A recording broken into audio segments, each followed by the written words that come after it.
Should I send it to the mailing lists also? Yeah, Okay. just in case. Which ones? Are we connected to So many mailing lists. The Mumble, are we using Pirates de Catalunya or Piraten Partai? Piraten Partai. Okay.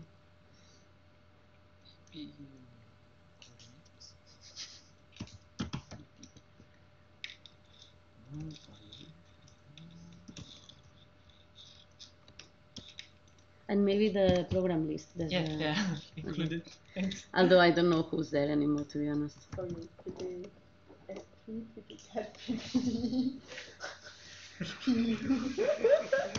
Well, nothing at all. Pupil for the Germans. Pupil for the Germans then. Pipi roll. United Nations. Sorry, Don't worry. I'll work on that. Yeah, that's it.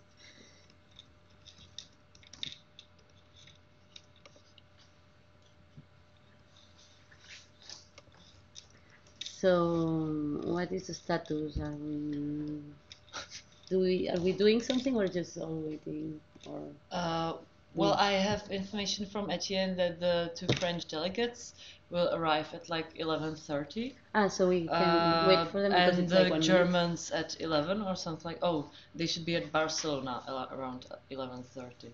So I wouldn't really wait for them. minute.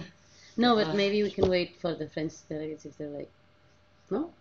Whoever has to arrive at 10:30, it's like 1 minute left, so maybe. No one at 10:30. No, it's okay. 11:30. Then I misunderstood. Yes. Okay. Okay, then we just go on. I can find email that I've seen.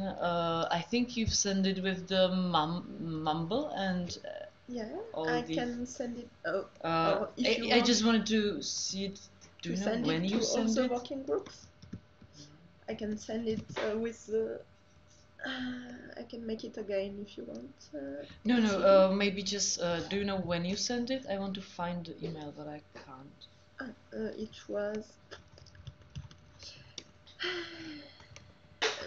19th of July at 12 hours 29. Thank you.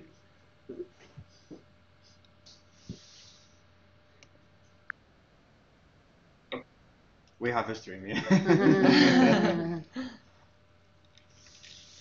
It's a tiny camera. Yep. But it worked great. Full HD, less than 100 euros.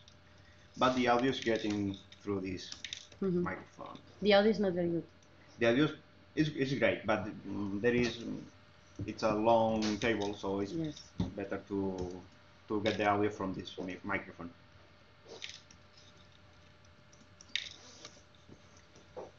So we are on air.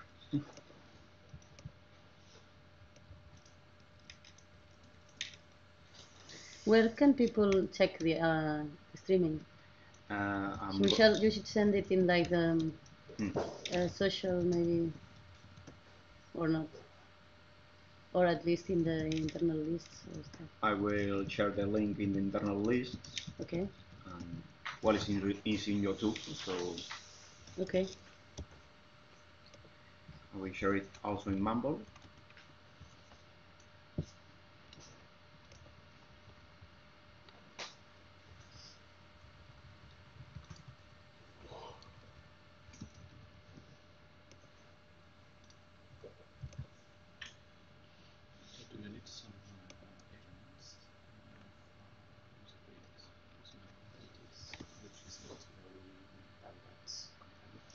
Okay.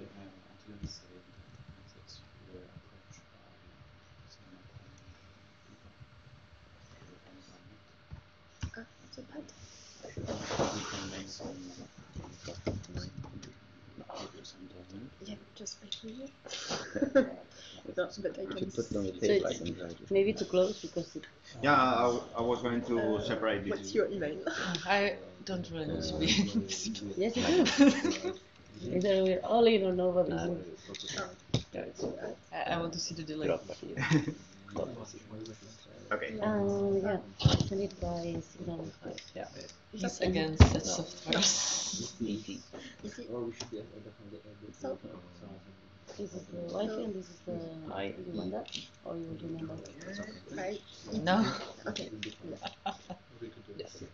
There's a lot of delay. I don't know if people will be seeing the image like much later than the sound maybe. Ah, I'm still not there. Cool. There is No, there's Huge delay. huge delay between the image and the audio. I don't know the audio. No, I'm no, not no. hearing. The audio The is whole synced thing. with. Well, okay. Yeah, the streaming not at all. All of the streaming is delayed a bit, but Okay. this is normal. So it should be like in the end of the room, I think.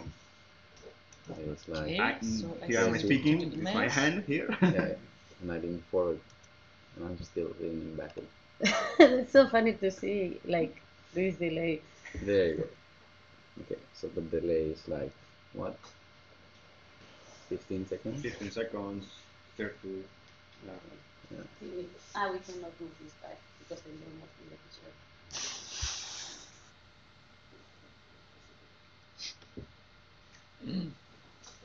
And we can't see it until. Okay, so I think we should begin, probably. Do you want me to chair the meeting, or does anyone else want to? Please go ahead. Anyone Okay. opposes? So we vote No, the motion. go ahead. No. Okay, so welcome everyone. Come closer, this way you're in the stream. A little bit. Now you can go on. Thank you for coming. You all know why we are here. First, we need a minute taker, so the bureaucratic necessities are fulfilled. What about you? Do you want to be the minute taker? I need to control the streaming, so. Are you a it volunteer works. for the minute taking? I can be volunteer. I will suggest we can maybe share. Yeah, yes, but yes. When you are speaking or something like that, someone else can. Fill Yes, in. we should do it like everyone should take a look, but there should be someone in charge anyway. So you are in charge of the minutes taking.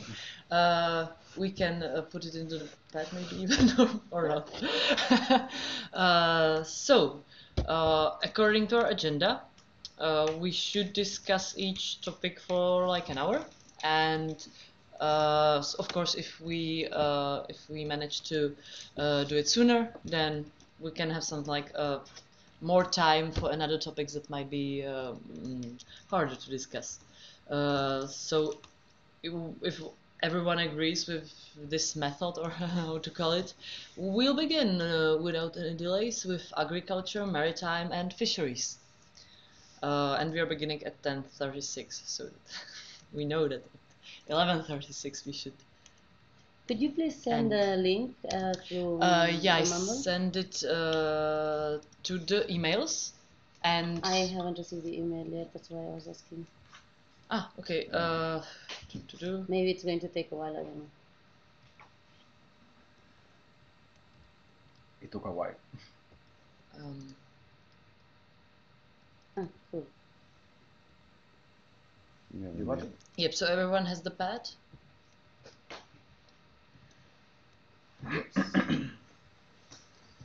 Just Wunderschön.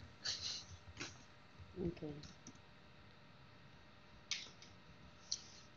Okay, so I'd like to ask if there is someone either here or in the Mumble, if they can hear me, that was, let's say, in charge of this topic, or in the working group. And it was Annette. She's a Mumble. So maybe Annette, do you want to, say something about this topic and what was the proposal? And we'll read through the text while you might be speaking. Hi.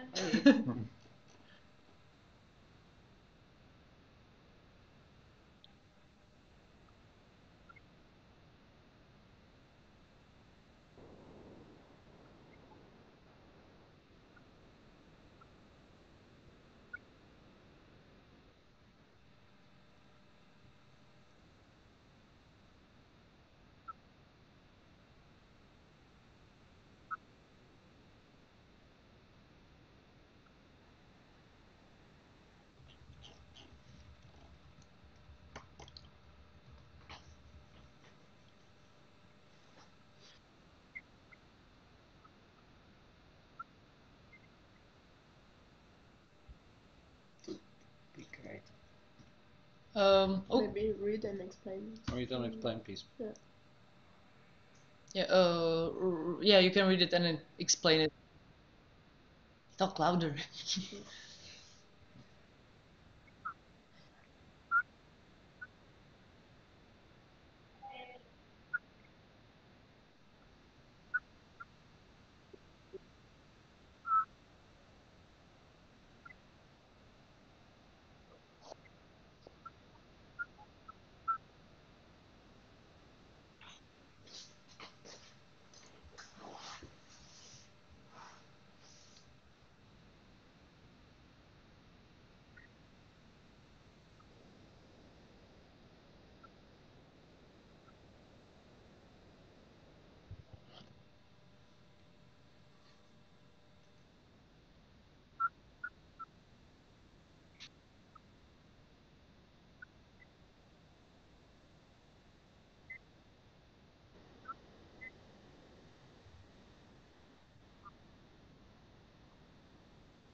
You might maybe ask about the patterns on life. I'm not sure what to imagine. When what might be such an example of patent on If life. you design, for instance, if you take the genes of an animal and you change a few genes, that's like a new thing that you made, you know.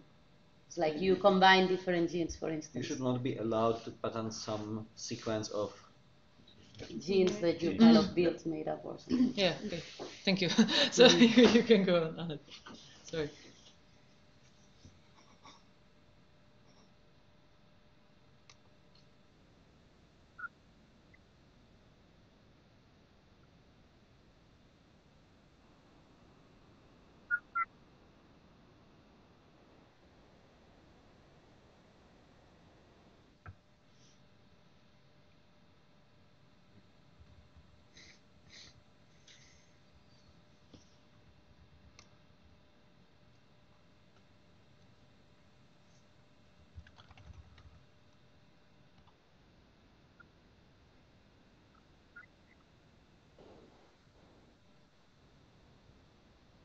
Okay.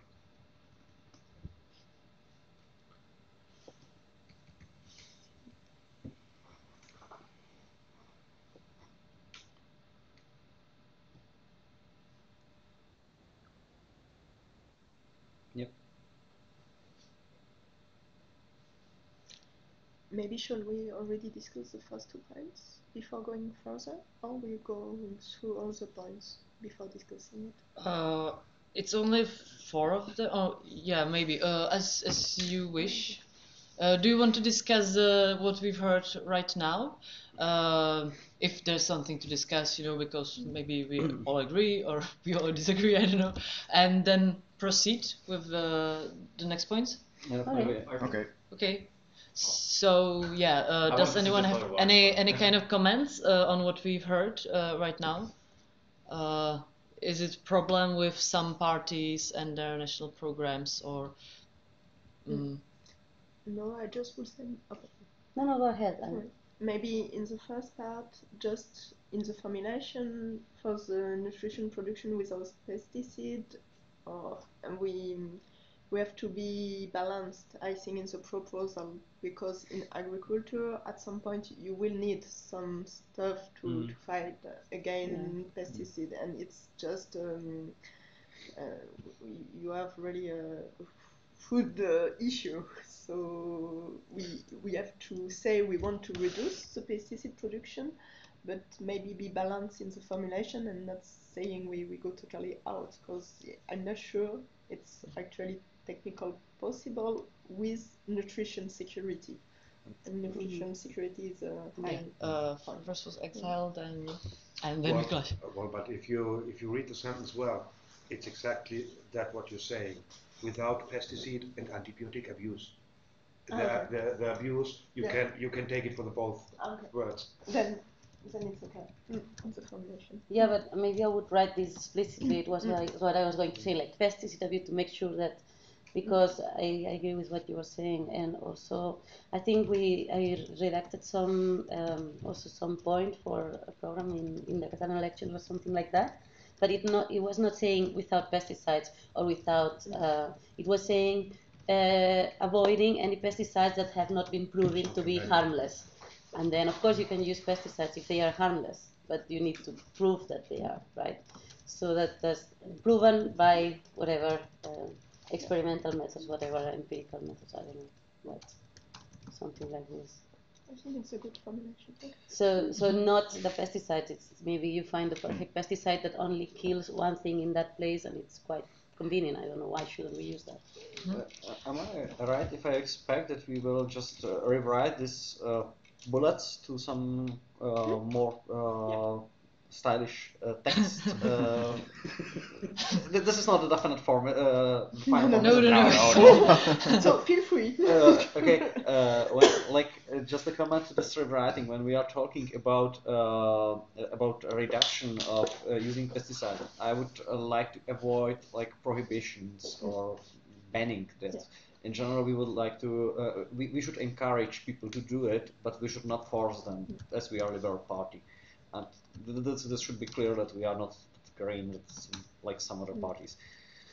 We are not fundamentalist. And maybe I'm not sure whether we should also discuss this fair use of technology and sharing knowledge.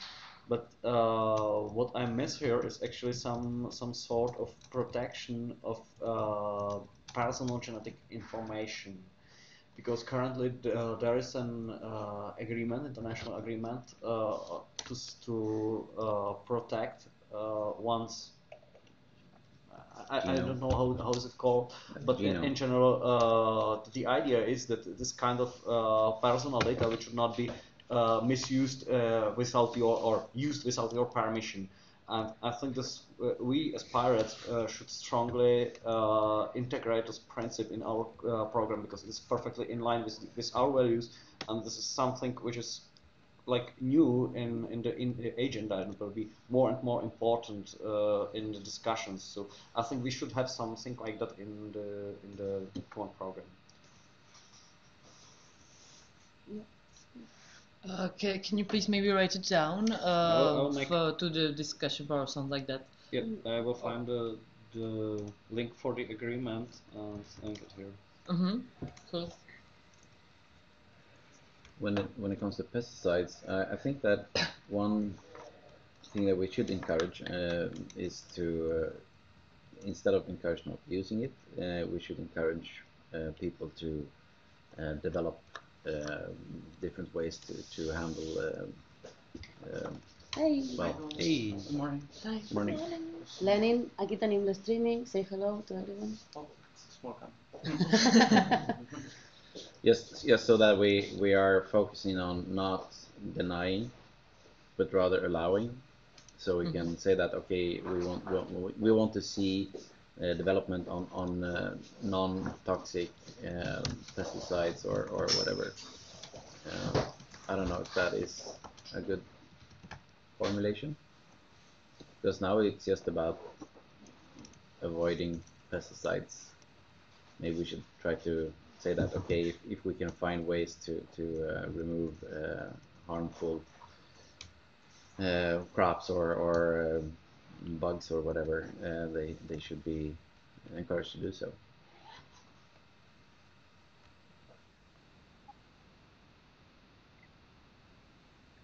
All right.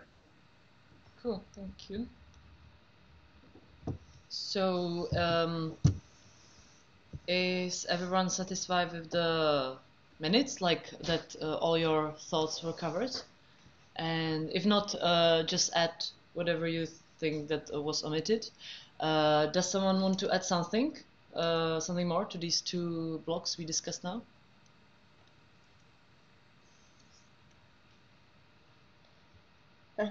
If not, or Antigone?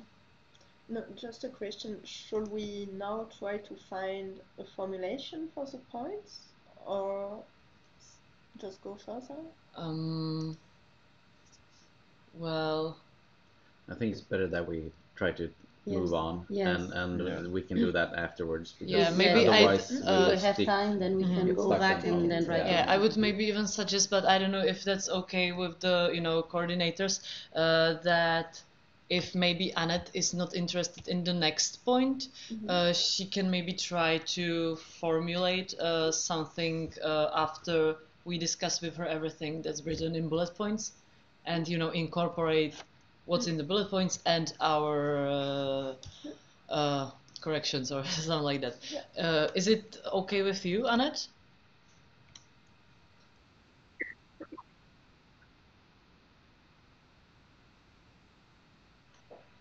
Yes, we'll go through the bullet points, discuss them, maybe, omit something or add something, and then we'd like to ask you whether you can somehow begin to formulate, consolidated text. Yeah, and on our discussion. Cool, thank you. So yeah, if there are no more questions or something like that to the first two parts, then you can continue, Annette, with the limits to nature exploitation on line 55.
What do you mean by responsibility in supply chain?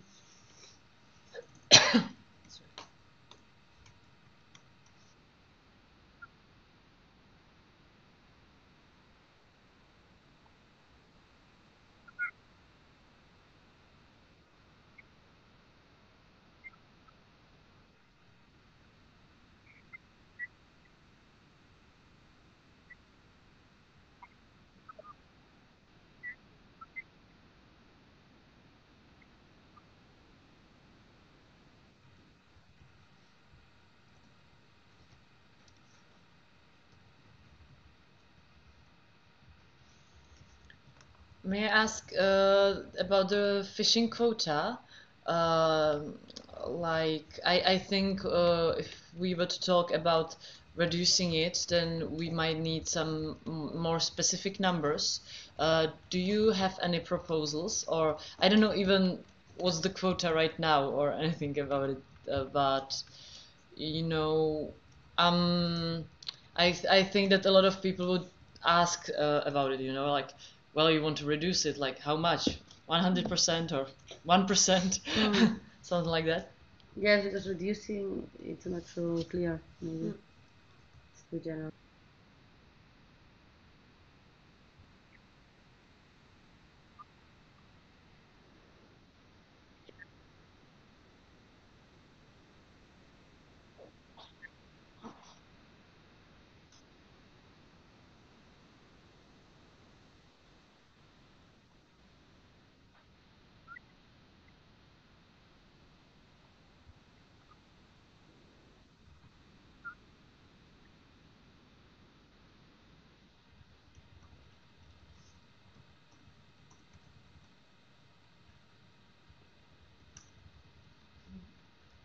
And do you know what is the proposal of the environmental NGOs?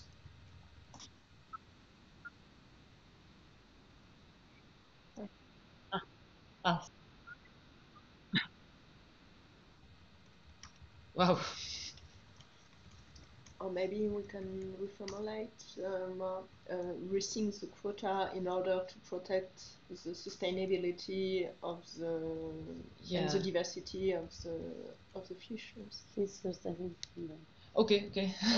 Well, in principle, I would like to say the same as a speaker. It depends on each kind of fish. On top of it, it depends of each kind of sea you're talking about. Situation in Northern Sea might be different as in the Mediterranean Sea.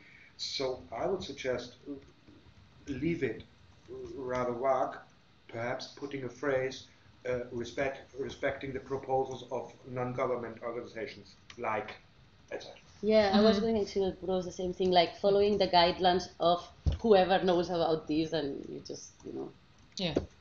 Okay, I like but that. I don't know, maybe there's nobody doing such a detailed work, I don't know. Okay, oh yeah, definitely we shouldn't put into our program quotas for each fish. No, also, Even though it would look funny.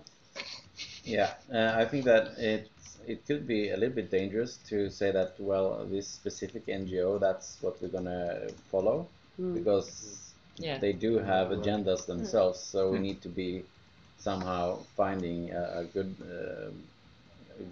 quota that seems logical. Isn't there like a scientific evidence or some kind of, someone who's doing like this that it's not so with that they may not have this agenda, maybe.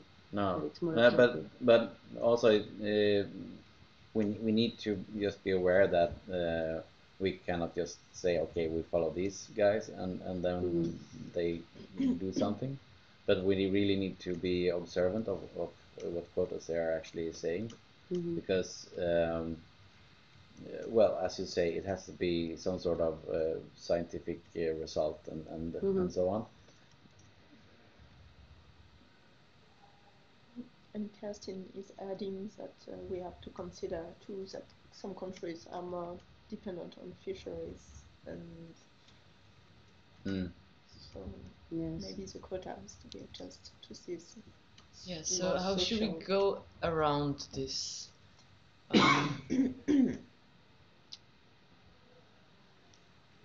Well, we can definitely say that it should be reduced based on some environmental guidelines from but we won't mention specific organization, but yeah, it sounds maybe you can say that we should be, I don't know, sensitive or I don't know, like to recommendations from whatever scientists, whatever NGOs, and I don't know, something like this. Yeah. That we should take this into account and not only maybe the economic part. I think scientific research is maybe better term than NGOs, because I think that maybe in some countries NGO might have a negative connotation for some reason. So. Yeah, and I think that if we put it like it should be sustainable according to the scientific evidence or something. Yeah. And then we don't have to be very specific on each fish, okay. but rather or each come on, sea. the tuna we have to talk about now. Yeah. So because I don't think that we have anyone that is expert on this here with us today that can say how it should be done. So therefore we have to be a little bit non-specific on the topic, but say that according to the scientific proofs that we have, we need to make sure that we are within the constraints of the oceans, so we don't overfish and kill off all the fish that we have. Okay.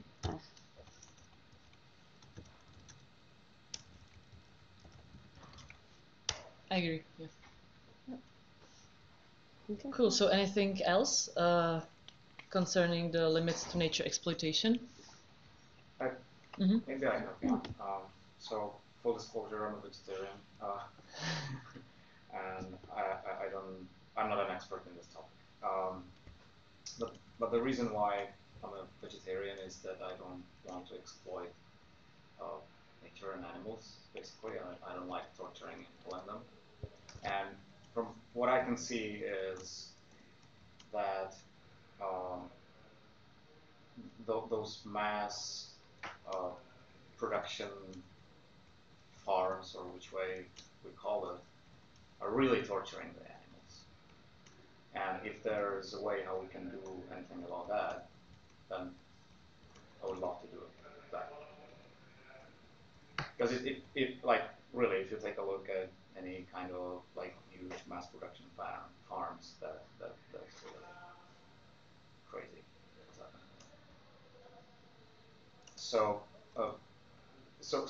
as I say, I'm not an expert in this field, but what I'm targeting here is maybe some kind of like space, limits that everyone has to comply with.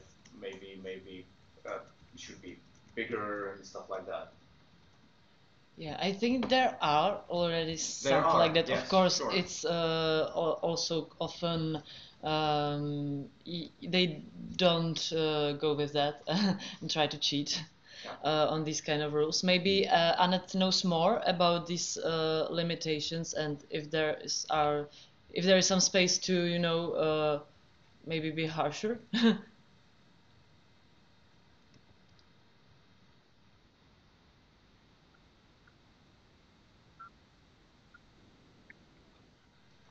Okay.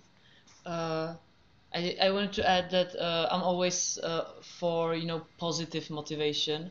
So apart from some more restrictions, which of course might be a solution, but as I already said, people are cheating these restrictions.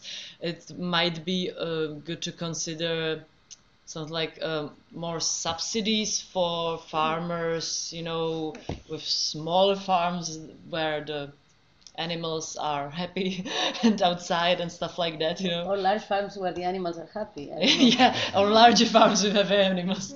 Yeah, anything like that. But positive subsidies. But I don't know if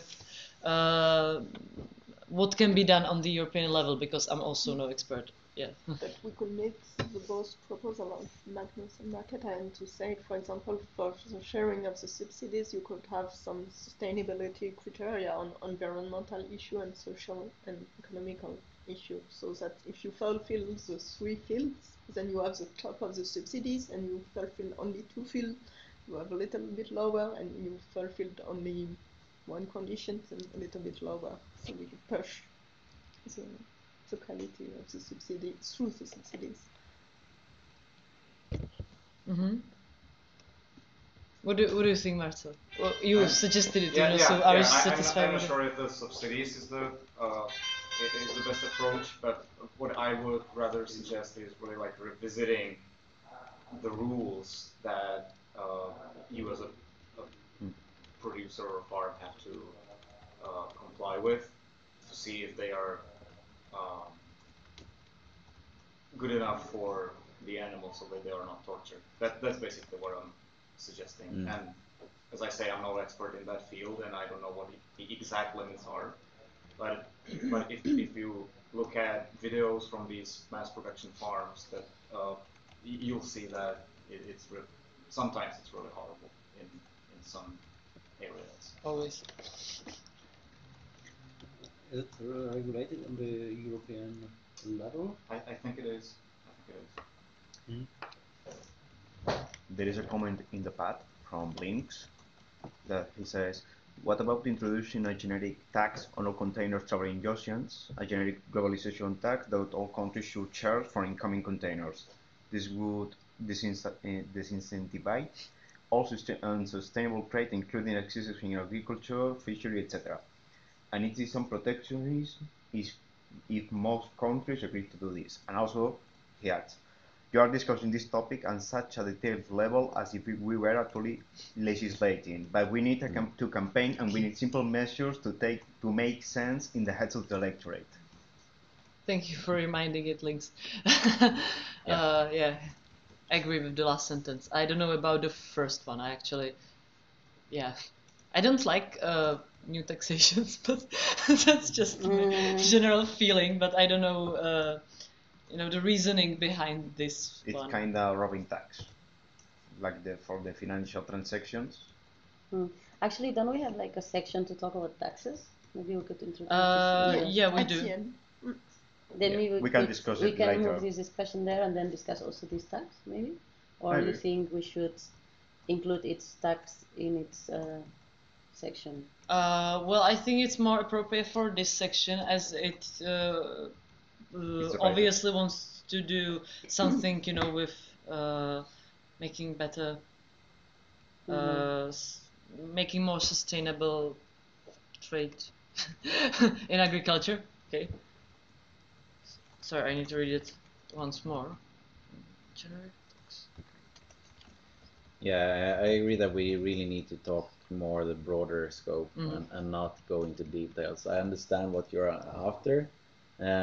Because I agree that farms with cattle and so on, some of them can be really brutal, but we do have legislation for that already. It has to be enforced better. That's the issue. But in general, we need to kind of get up a bit higher in the discussion and talk more about the general direction of where we want to go. And having a tax like Lynx is supposing, the caveat is that most countries have to agree to this, and I would guess that most countries won't agree to this. But anyway, maybe we should get the discussion to a higher level so we can actually do the broader strokes. So Magnus, to your point, I don't think it's a problem of enforcement, because even if those farms comply with the rules, I think it's still it's still cruel for the animals, and I think it's like in line with that title or name of that subtopic, which is like limits to exploitation. No. What I say is basically, let's not exploit the animals, right? I'm not a fundamentalist vegetarian that would that would say to everyone, don't eat meat. Like, that's your choice. The only thing what I'm putting forward here is basically, let's not exploit the animals. Yeah, I mean, we haven't discussed growing meat in vitro, because that is something in really in line with the Pirate Party. It's like technology and future and seeing positive on all of it. So I would say that maybe we should, to avoid exploiting animals, say that we should focus on creating technology and systems that will avoid the exploitation entirely, so that we don't really have any animals that we will be exploiting. We can also say something related to the intellectual property of fabricating this synthetic meat as well. Because if there are limits and it's super expensive because there's this patent, blah blah blah, then it's not really going to solve like a global problem. No. Speaking about this topic, I'm not really sure how far is it in line with the idea of subsidiarity, because I see no, let's say, reason why it should be regulated on the European level and not on the national level. I see no added value. Of course, I'm against exploiting animals, but I'm perfectly fine with subsidies to research of synthetic meat. Yeah, that should be done on the European level, because we should have common research. But like regulating, is it really like those farms, how they work, and what are the prices for whatsoever? Is it the same in France and Romania? I'm not sure if it works like that, and if it's a good idea to impose the same rule for all the countries at the same time. I think this could make more troubles than. But I think there is European. There should be like general one, or like some framework, but not detailed, because obviously there are differences in the implementation. And don't forget, on agricultural level, the farmers and in confident situation, in a globalized situation, and they are really suffering of that. At least I know in the middle of France, the farmers are really poor and really fighting because they are always struggling. So how to find a way to have better production, but to guarantee social welfare for the farmers and not bringing them into a concurrence situation. So I think the way is narrow, but we have to find it.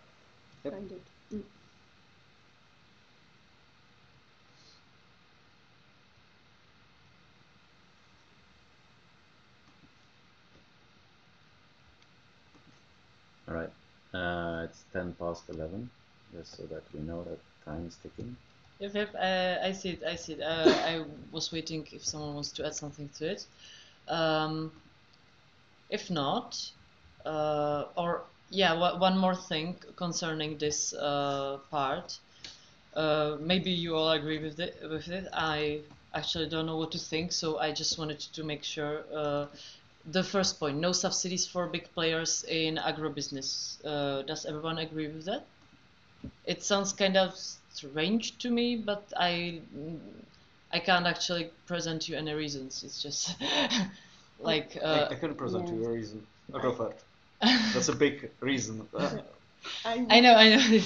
I will suggest maybe a reformulation: no subsidies for actors in monopoly situation. Yes. Yeah. That's then it's more defined. Maybe. Or oligopoly, maybe. So widen it a bit. Yeah. Okay, thank you. Now it sounds to me, more. There is actually a proposal of the Commission to cap the subsidies on certain size of farms, like defined by the area which they cover. And I'm not sure if it will be approved during this election term, or if it will come to the next one. But definitely there is already an initiative, and I think we should support it, because in general we support small enterprises rather than big multinationals, which is the idea behind. But how is the surface measured? I mean, not how it's physically measured. Is it by the entire company, or is it like each farm? Because what I see is that what they will do is that each farmer will become a company that is a subsidy of a bigger company, and then they say we don't own any land, we just own the farmers. Well, I've heard this idea already. You can prevent it that way, that if the farm or the smaller company is controlled by some bigger one, which you can define legally, for example, having more than 51% shares. Then they are considered to be part of this bigger company. In general, we have currently the biggest problem of our prime minister is that he is prosecuted because he claimed that some small farm is a small farm and in fact is also controlled by a big company, and the subsidies were only for small farms. So this is the way how it could work, and it is already tested. So we can prevent this abuse. Yeah, so that we have it in mind when we discuss this, so it doesn't just shift around and still it's the big companies that is doing all the. That's something we should definitely avoid, because then they are very much in good position, they have strong position against the other suppliers in the chain of distribution. Yeah. They are in good position for like buying a new land and so on. So this is really not same for them and for the small family farms. They have some other like advantages, and therefore I see no reason to subsidize them with taxpayers' money. Welcome. Hey.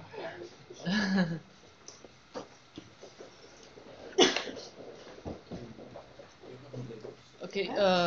Are you satisfied with the minutes and what you discussed? Okay. So Annette, I'll ask you to, again, do the same with the Autonomy International and National on line 96. Sorry, we have a newcomer, so there's a little bit of noise.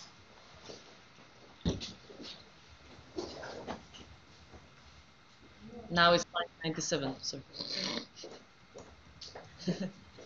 go on.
Yeah, Antigone wants to add something to that? Yeah, because this country, actually, it was, I think, during the... Yeah, maybe more louder. Louder, yeah. It was just most of the time the position of the South country is not to say we want to introduce taxes, but more we want the European Union to let the taxes down on our products. So they are more on the other side, at least I think in the last World Trade Organization meetings, it was more in this direction. So we shouldn't push our vision on the South country, but let them define what their own position. I will be maybe more careful on saying what is good for the South country. They have to say it themselves.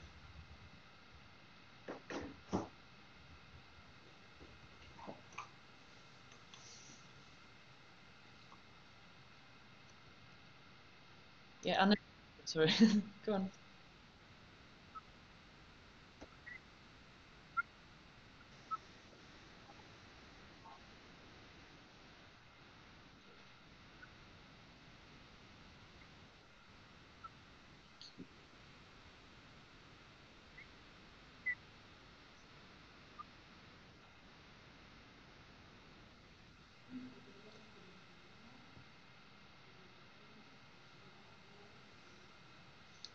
So we are discussing basically the way how the new trade agreements are negotiated and what are our positions for that. Yes, I'm actually not really sure what does it mean, food sovereignty. Could you somehow explain it? Or like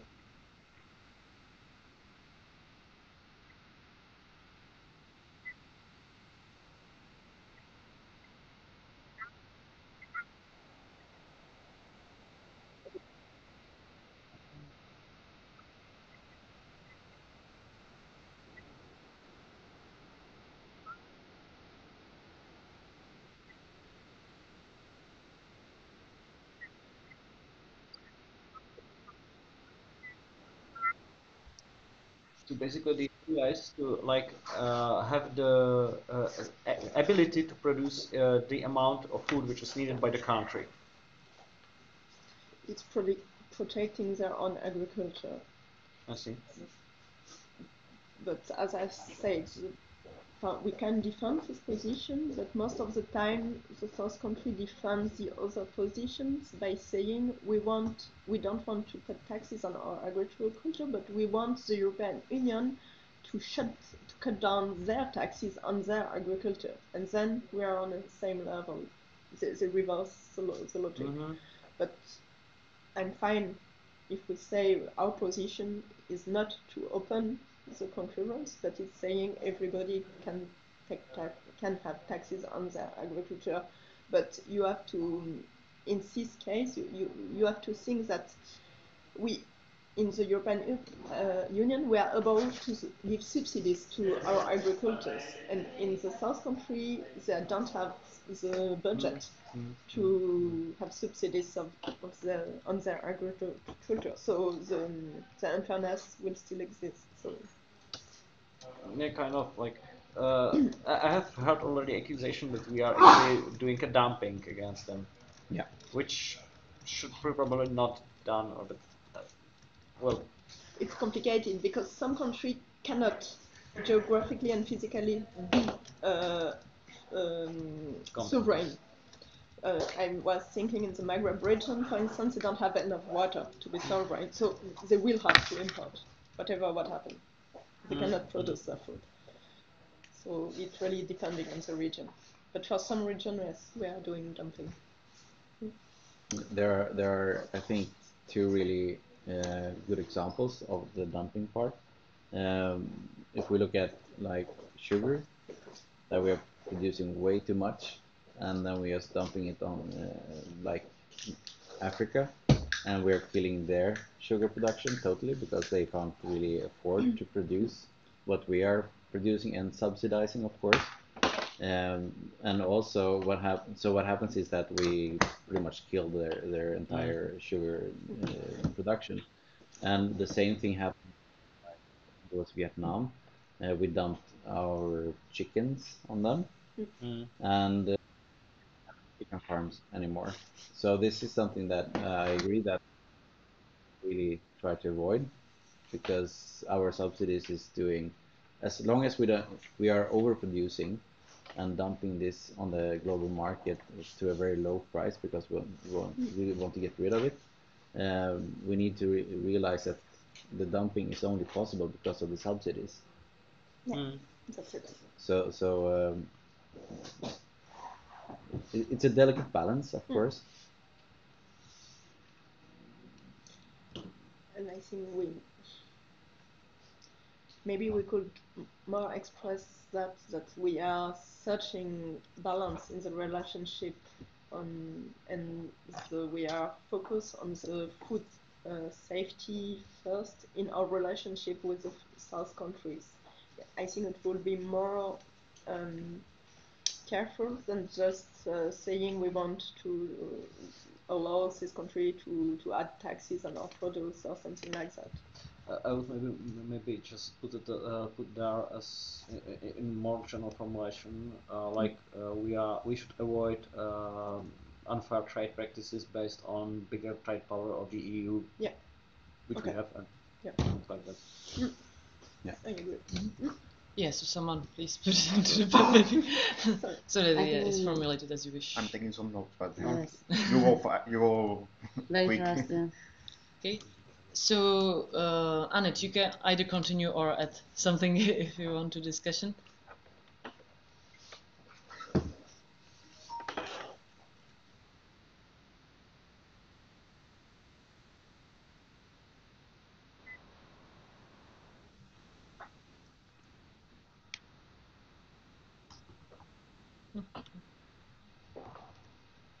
You'll find it in the pad on line 96 and 97. Antigon and Mikulash is writing it down right now, so maybe you can then say what you think about it. In each case, you can continue with the point as a whole. For now.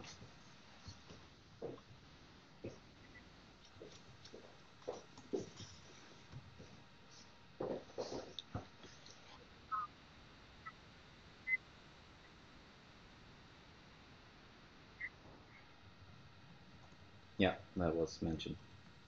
Mm-hmm.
Sorry, I'm not sure what is pathe. Sorry. Where are you? Line 107. We need short pathes. I actually don't know what does it mean. No, me neither. I guess it's the plural of pat. Paths. Yes. Pass. Okay, still I don't know why we need shorter pass.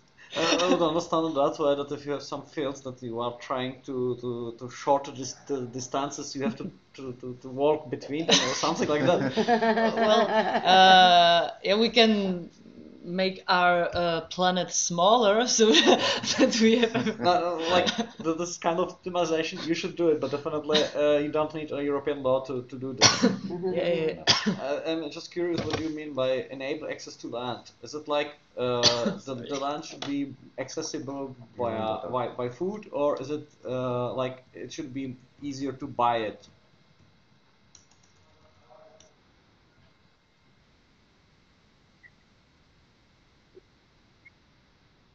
I see.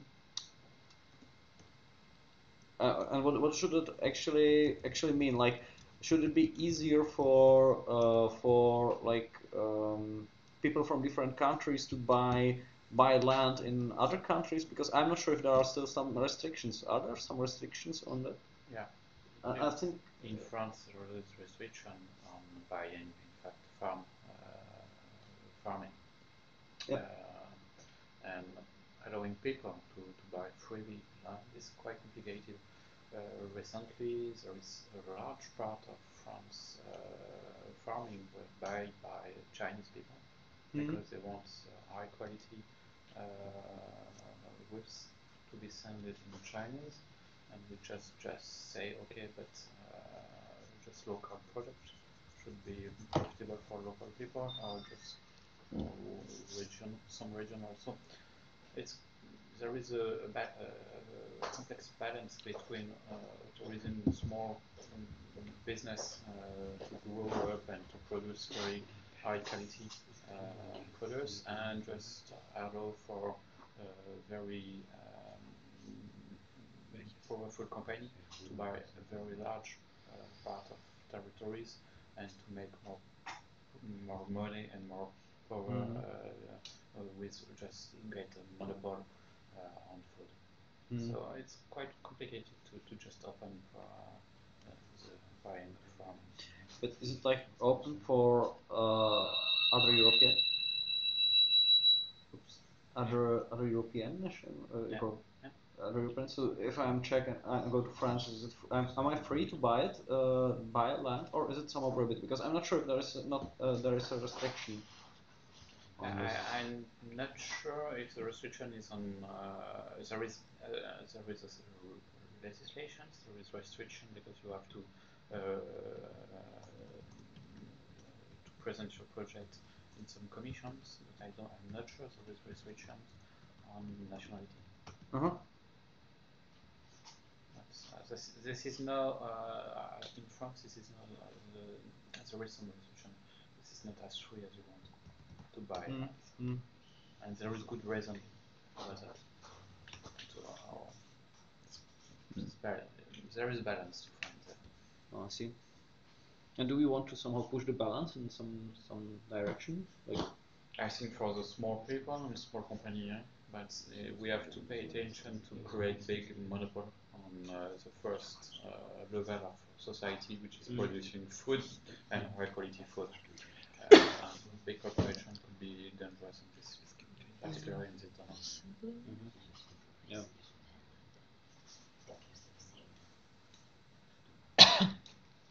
Yeah, I'd like to read what Kirsten says in the pad, so that we have it recorded.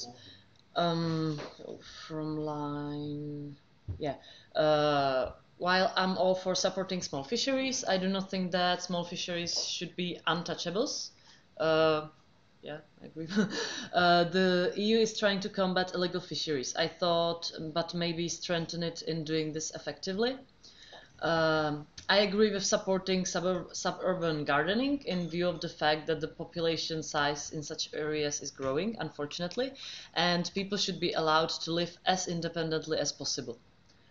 I understood access to land in the British way, allowing people to walk through other people's land, for example, walking along the coast without penalties when passing through people's private land. But I see I was wrong. And mention access to land for whom needs to be specified, I think. Plus I think we've discussed it now, but yeah. So any comments to what Kirsten said? Maybe I'll write +1 to the first point also. Etienne is also writing something? Mm-hmm. Not anymore.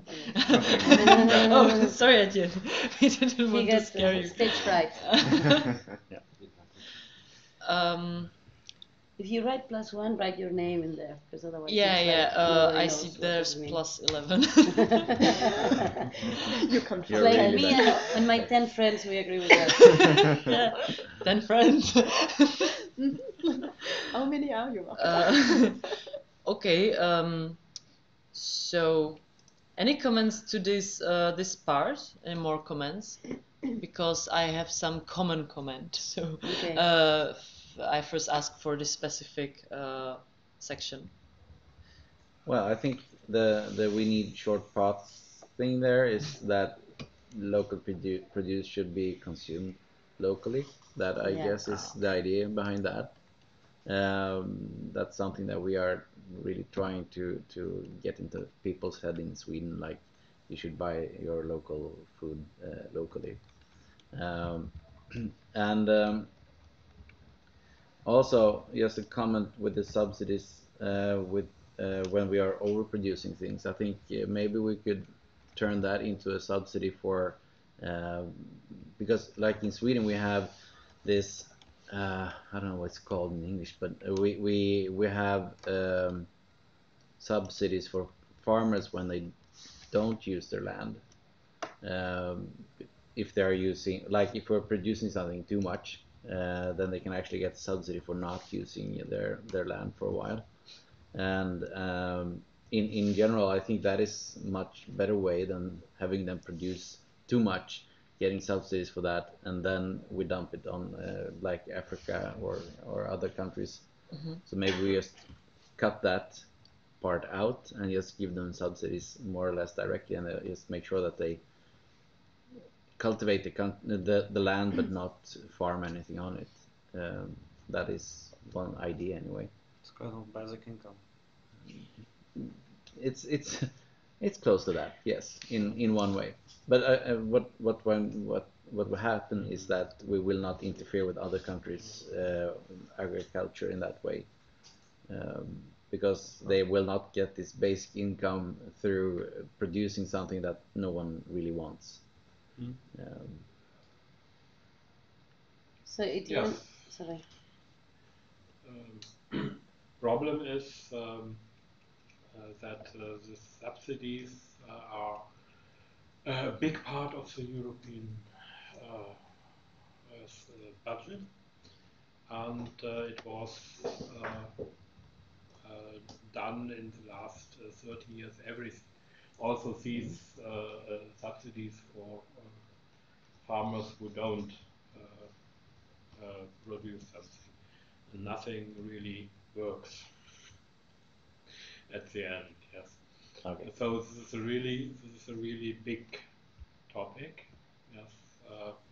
At the end, it was an idea to have also farmers like we have in Germany, but I think in Norway, people who have the wood culture.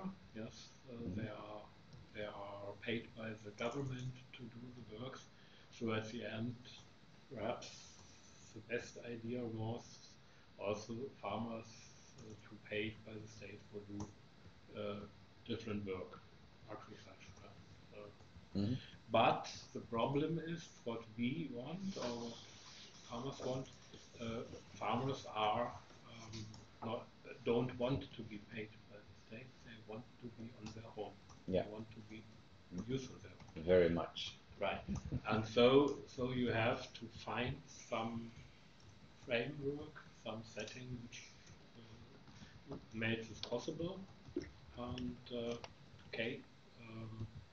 I think this is the point. I saw the sentence stands there.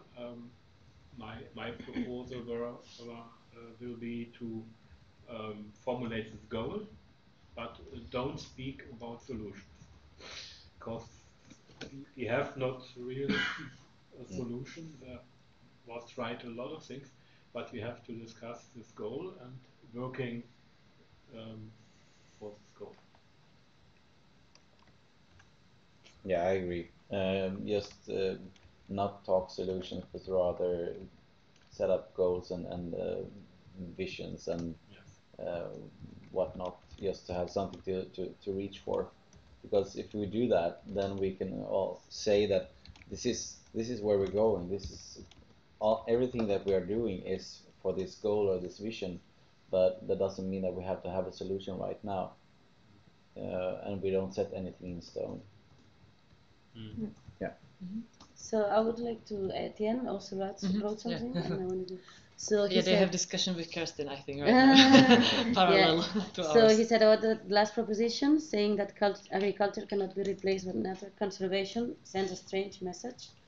Maybe just saying that tourism and urbanism should not take agricultural lands or forestry lands, maybe more accurate.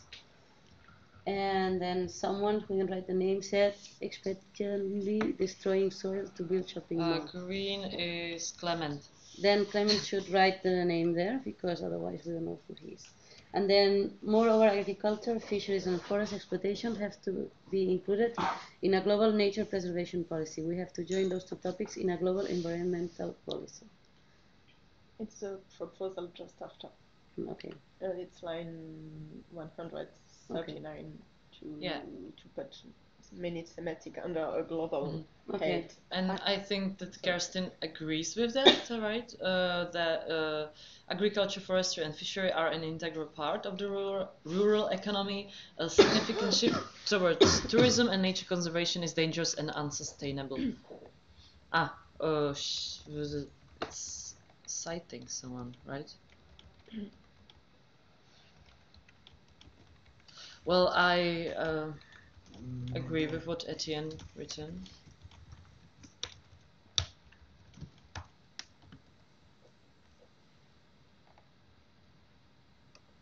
Yeah, Kerstin agrees with Annette in the principle. Maybe a comment to this. I think we should respect technological neutrality, at least in respect of fuel producing, because currently there are subsidies on those biofuels, which are like ethanol put into the gasoline, and at the end the result is that as much fuel or almost like 70% what you produce you spend on producing it just by planting some plants which are then extracted. I think we should abolish it, or at least we should not subsidize it, because it makes no sense. It's a kind of production for production. It's like seeing all these fields filled with one single plant. With this yellow one, I don't know what is the English name. I think we should really reconsider this policy, or this policy should be reconsidered. But so far, I know it is blocked by lobbyists. So they just want their share of the European budget, which is not really necessary. So who's making this proposal below? It was already there. It was in from the group. Okay. Plus, I think it's actually not a problem to discuss it, because we can then move slowly towards the next point, because it actually proposes to merge them. But I'll first wrap up this because it's separate. Okay. So anyone has more comments on the mumble? No. No. Then before. So maybe I have one for what I brought up previously. I just did some research in the meantime. There really is a European legislation on that. So and it's very specific. It's on like how many square meters a chicken has to have, and like how pigs can be farmed and how they cannot, and how animals can be transported. And it's like it's really very specific. And what I'm basically saying is what the European Union did in the past in that legislation is a move to the right direction, and we should continue that path and stop exploiting. Yeah, take it further. Take it further, like banning long distance journeys across Europe for animals that go for slaughter or more fattening or anything. I don't know, like these spaces must be bigger for hands, and like those are really specific points that we would have to actually do the research what is needed. But there's definitely something needed to be done, and I think it would be nice to have a general idea in the common program saying we want to continue that path to stop exploitation of animals. Yeah, and I think that's what I was trying to say in the beginning. Yeah, and that is a good kind of wording, because then we're not into specifics, but we can, like you said, use the regulation that we have today and just say, okay, we need to take this further. That is a good thing, or a good way to express it, instead of we going into, oh, we need that and that and that and that. Yeah. So can you maybe write it into the padded wording and stuff like that? And I'll read some more comments. Sorry. So is there a line that we would suggest? Well, wherever you want. Like in the discussion, so maybe 140.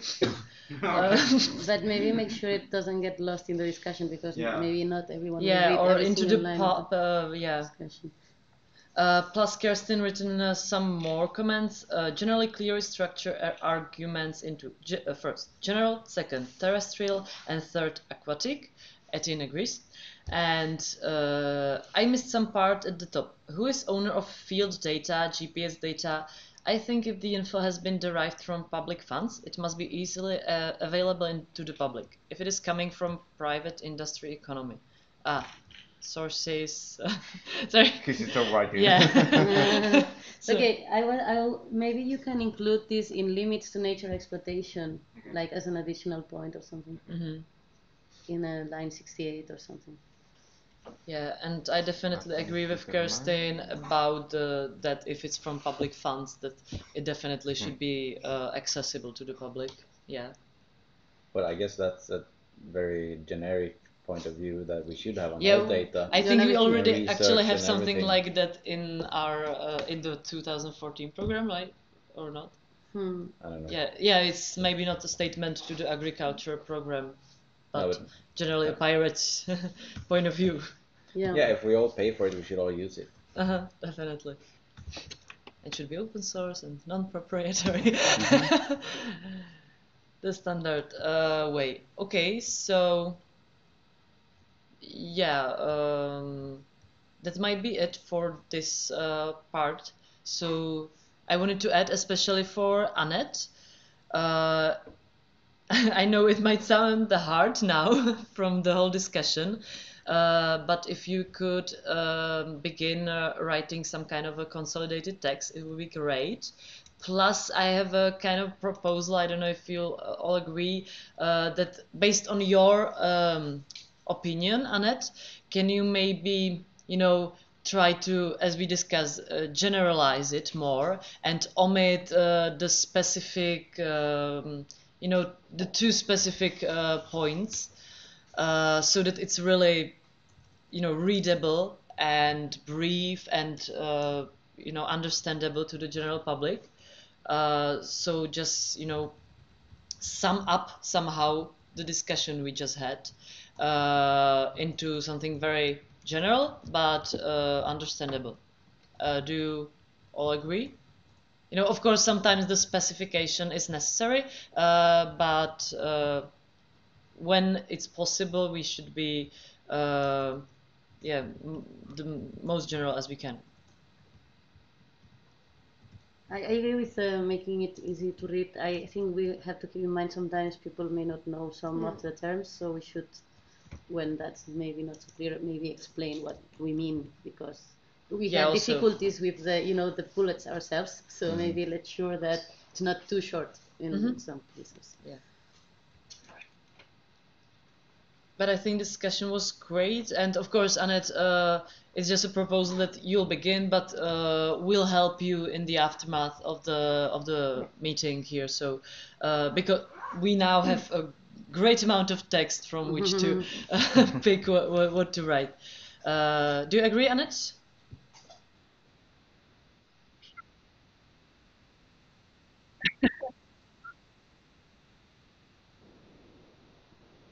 Yeah, I hope.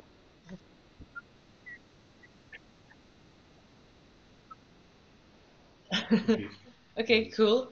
Thank you very much. The proposal was great.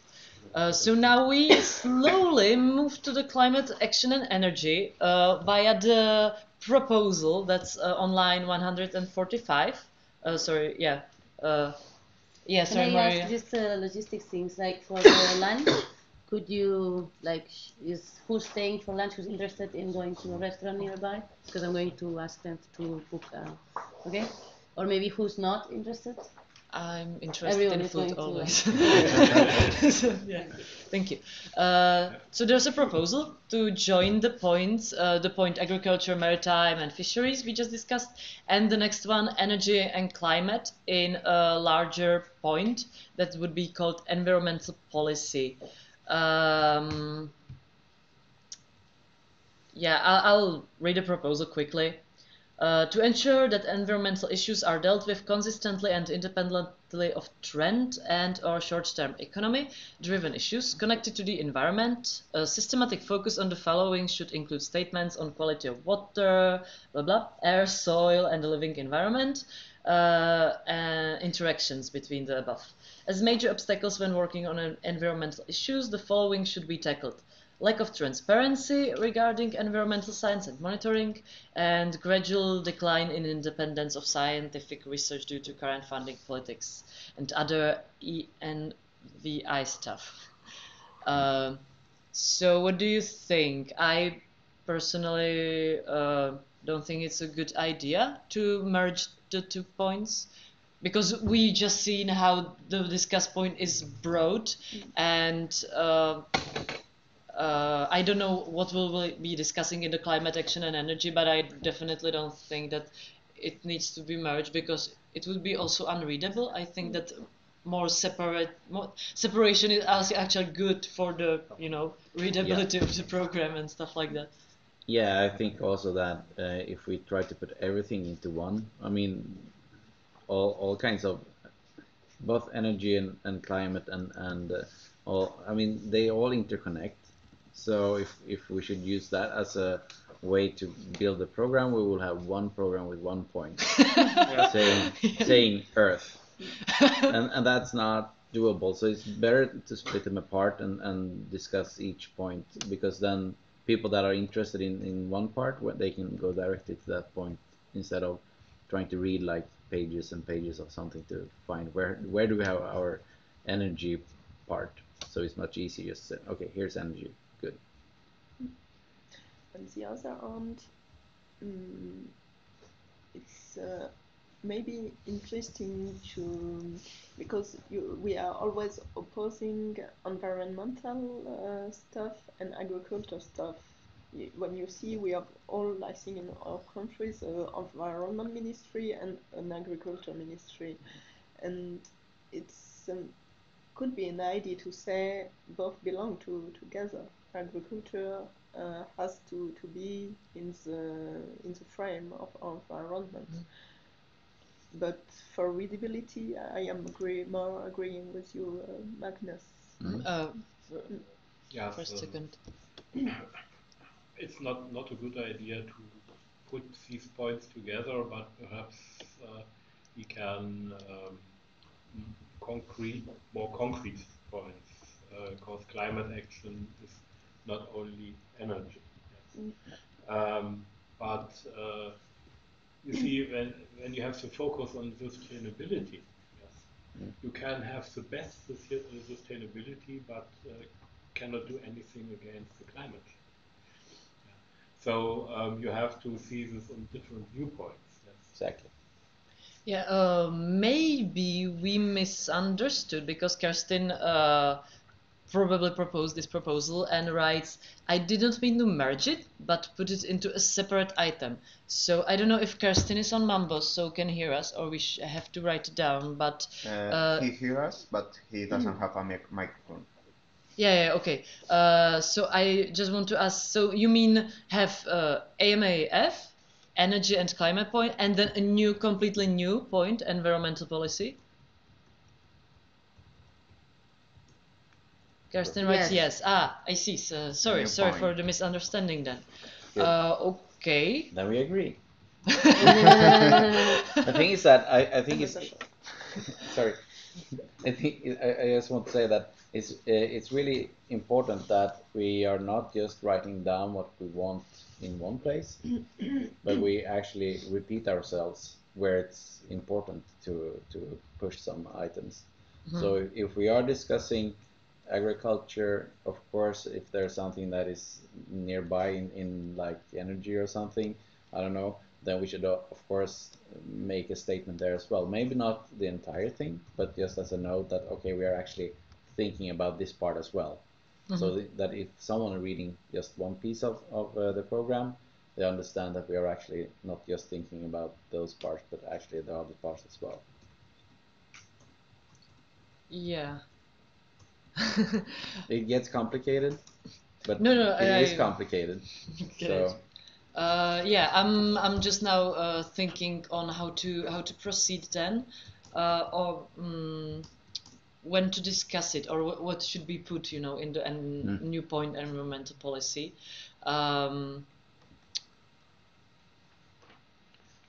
I'll wait what Kirsten writes because maybe she has a proposal.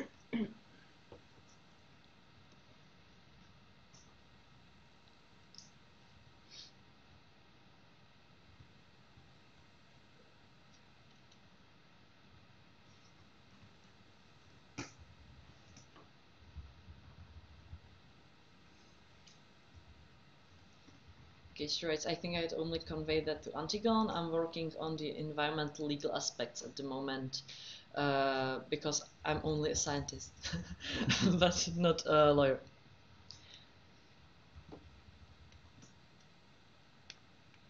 Which I have learned is a very important. And Antigone, did you receive something like that? Or sorry, what is Kirsten talking about? She says. Yeah, Kirsten just asked me why we hadn't a part on environmental issue, and I said we don't have working group because nobody proposed to lead a working group. So if she wants to take the lead, no problem. That's it. Like for all the other. Okay, so I propose that Kirsten prepares some kind of a text, maybe into the standard pad, and we won't discuss it here, but later in August online. Are you okay? Okay. Okay. With that. Okay, so we'll move to the next point then, officially, which is climate action and energy. Is here or on Mumble someone who would like to be the leader of this working group, who will present what the group worked on? I don't know who was in the group.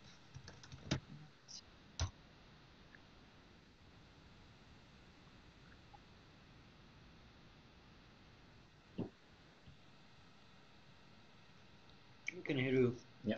Yep.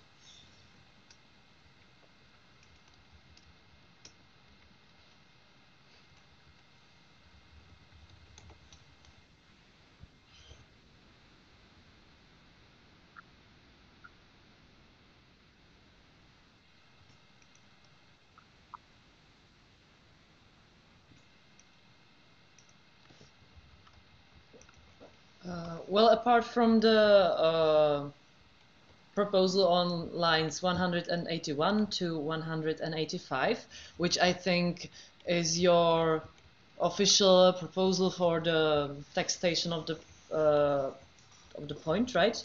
I see that Marek written down some additions, and Etienne is writing down something right now.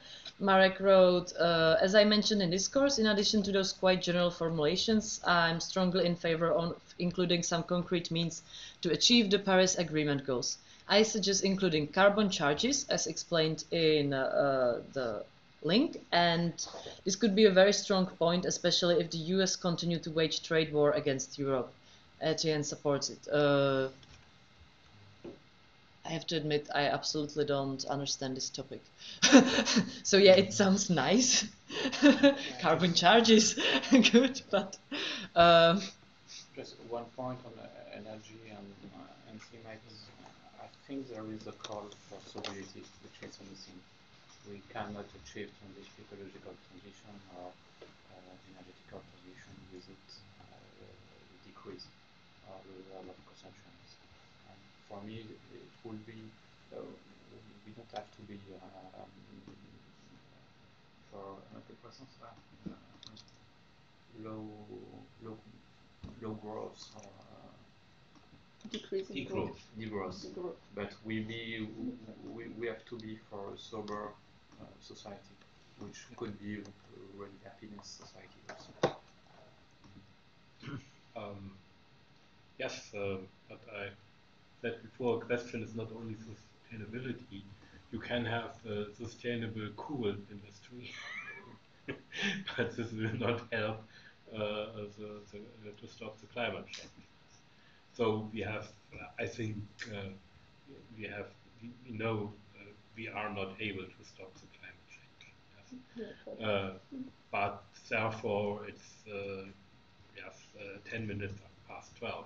So we have stopped burning coal. We have stopped burning oil immediately. Yes. And this have to be the goal. Yes. And all other goals are bullshit. And also goes how to reach them. But we can today in Germany, yes, produce enough energy from wind energy. Yes. So we have a lot of natural energies which can replace also today coal and oil. We don't have to use cars with oil or gas. We can have electric cars. And this since 20 years. And the fun fact is that China does this with another approach. Yes.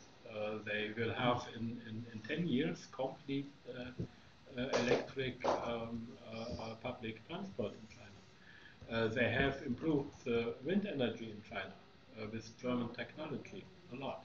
Yes. And therefore, it's no excuse that we haven't done that in the last 20 years. And so, it's 10 minutes past 12. It's very important to have this point, or to say this point have to be done immediately. If I may comment on this, of course, it is well known that in Germany there were some days when all the electric consumption was covered by such resources like wind power systems and so on. But there is a widespread fear that this German network could cause possibly a blackout when the wind somehow fluctuates. So I'm not against this kind of resources, but if we want to stress them in the common program, we should definitely also somehow tackle those fears of blackouts and fluctuations. So we should definitely promote kind of stability of the resources. There are different technical ways how to do it. You can have smart grids. You can have some power plants which are easy to switch on, switch off. But we definitely need to do this common, because just take one part of the problem would scare some people. Yes, of course. But it's scary. Well, what really will happen in 20 years is much more scary. Well, definitely yes, but like if you go from Germany, people are not scared of like climate change, but of German blackout. That's crazy, but it works like it. They are scared about migrants. Oh, of course, that's the other problem. No, let's say it's a very important point, and I only told you the story because I came from European movement, the Young European Federalists. Yes, we made in 1977. Yes, the paper which demands to have sustainable energy production, also wind energy, natural energy. We were the first in Germany with this. Yes, and there was so many times to develop this, and it's no excuse. Yes, that this was not done. I think we have also, I agree with Nicholas, in fact, that we have to have stronger regulations on energy, producing mills, on the European level.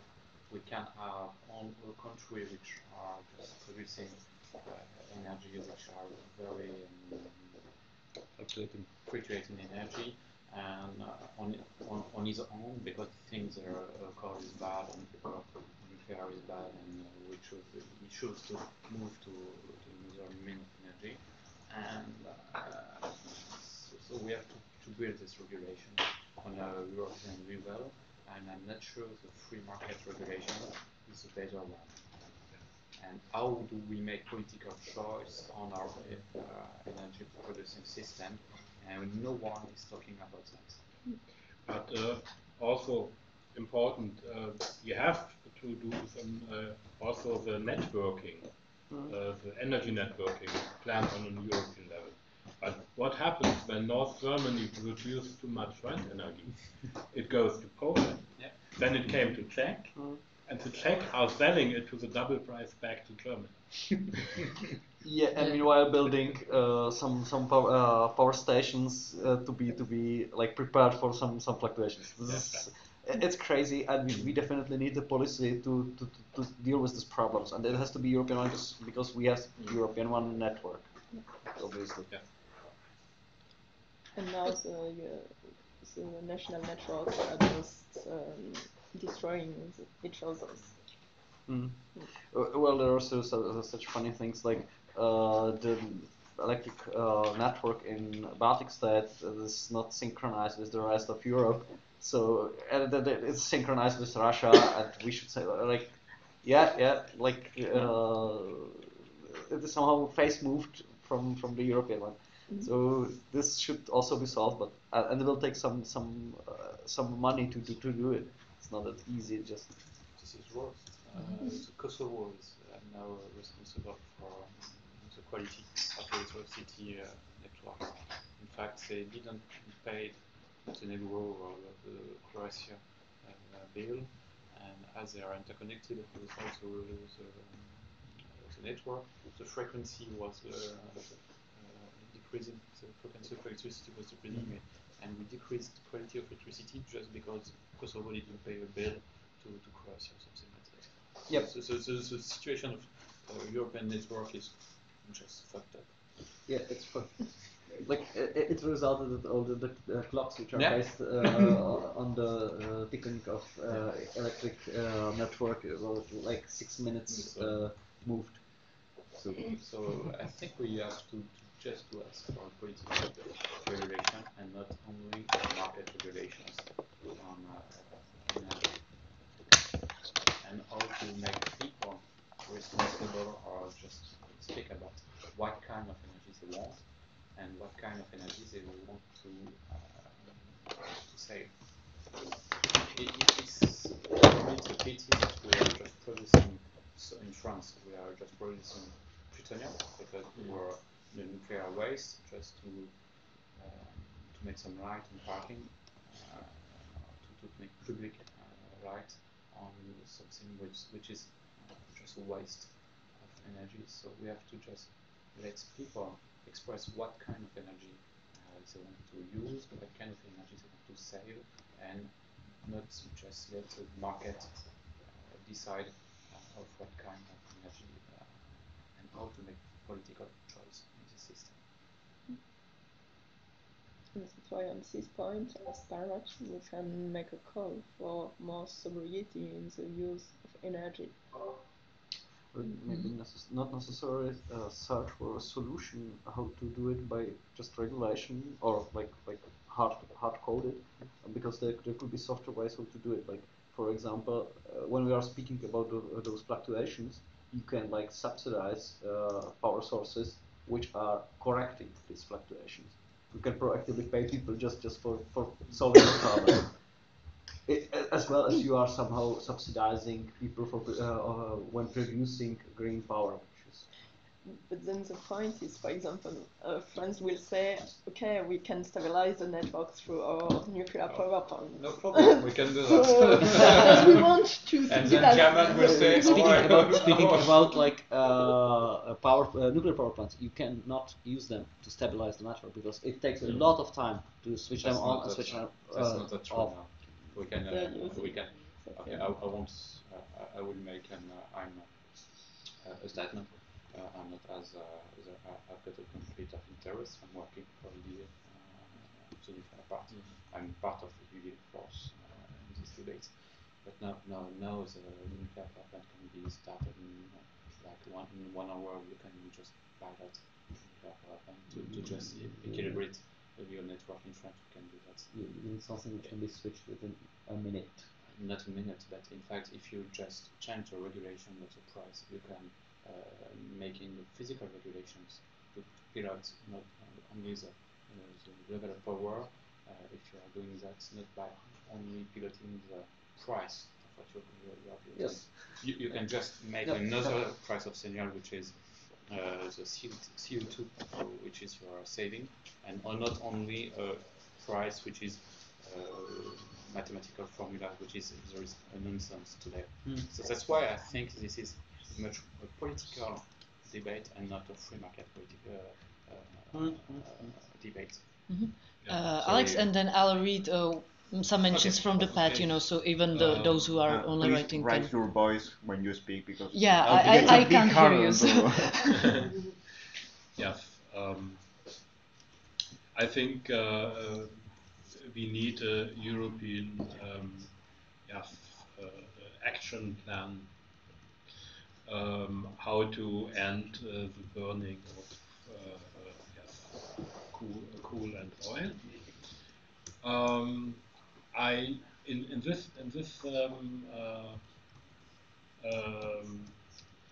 don't want to mix it up with atomic energy, but I don't know. Perhaps I, since 30 years, completely against atomic energy. Yes. But I'm not sure if we have in the European Party such a consensus.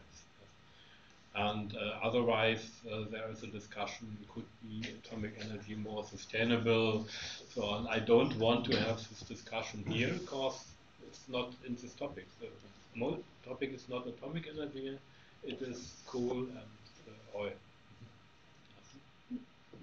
Okay. As for the pad, I think that Etienne was adding to this discussion. We need to make a difference between the sources of energy. The ones that need prior transformation, for example, oil, are the worst. I think he was adding it to this discussion, but there are some more proposals or something like that. First, also was from Etienne. Pirates. There's a statement, you know, in the original proposal. Pirates demand to provide the legal conditions. Etienne says maybe we should make some proposal about it. Asking for legal tools in a program is strange, isn't it? So yeah, I'm reading it aloud. Feel free to interrupt me if you want to add something to it. Then I wrote down a proposal. What about adding some kind of a mention really related to Pirate Core ideals about supporting new technologies in pursuing the sustainability? For example, solar paths and stuff like that. I am not really knowledgeable about all the options, but I think the technological approach is really interesting and might or should be implemented, you know, because we are the most modern and technologically oriented force in the Europe, and should support this, because I really like how the technology is moving forward in this area. So I don't see why we have to need only, you know, factories and stuff like that. For example, in Czech Republic we have solar fields. I think it's stupid.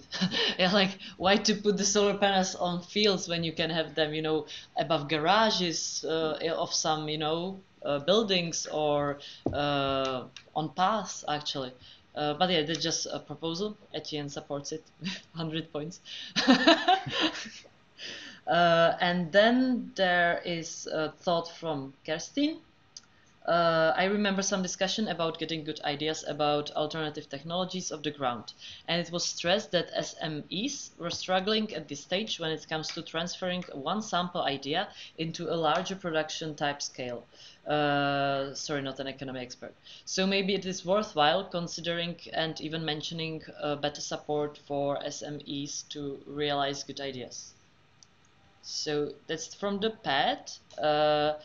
Maybe if you don't, yeah, Magnus, I'll give you a word in a second. Just if you, for example, agree with something, put +1 into the pad so that probably Michael, who will be then working on the text from our discussion, knows what had support and what he should implement. Thank you. So Magnus.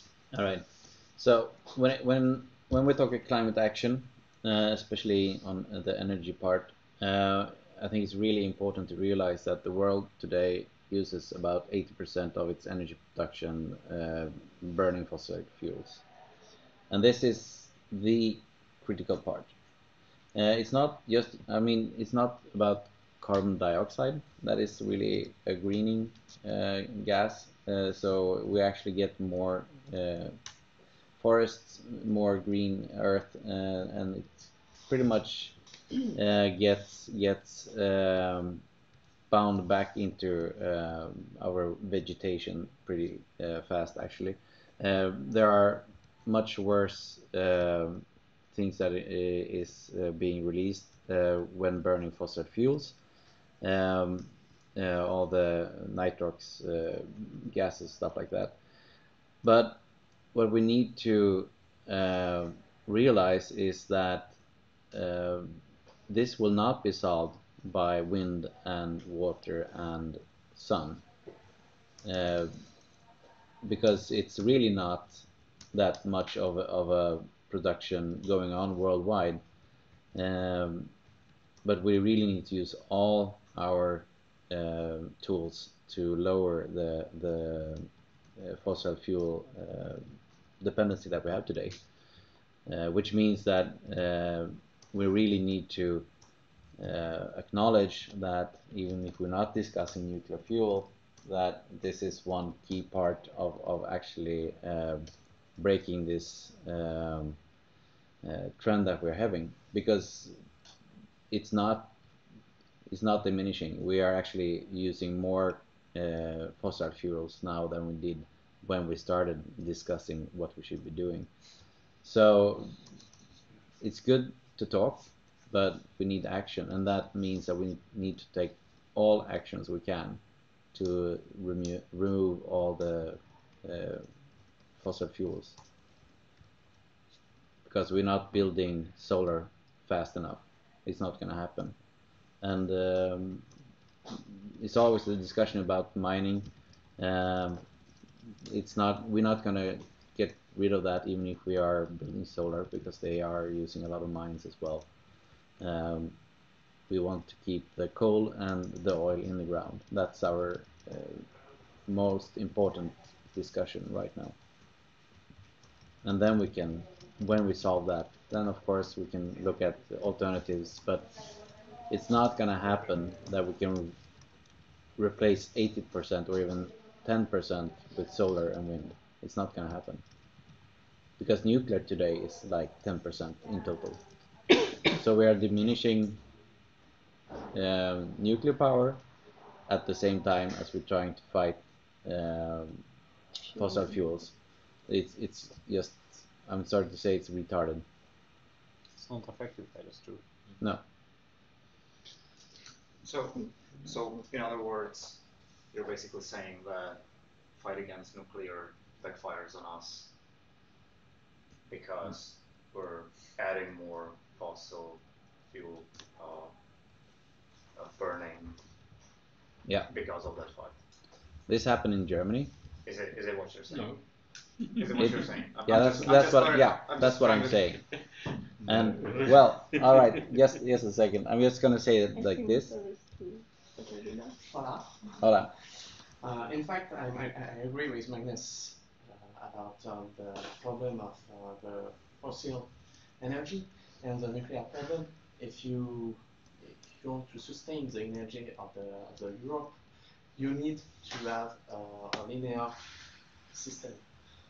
In fact, if you want to change the energy, you need to think about the space.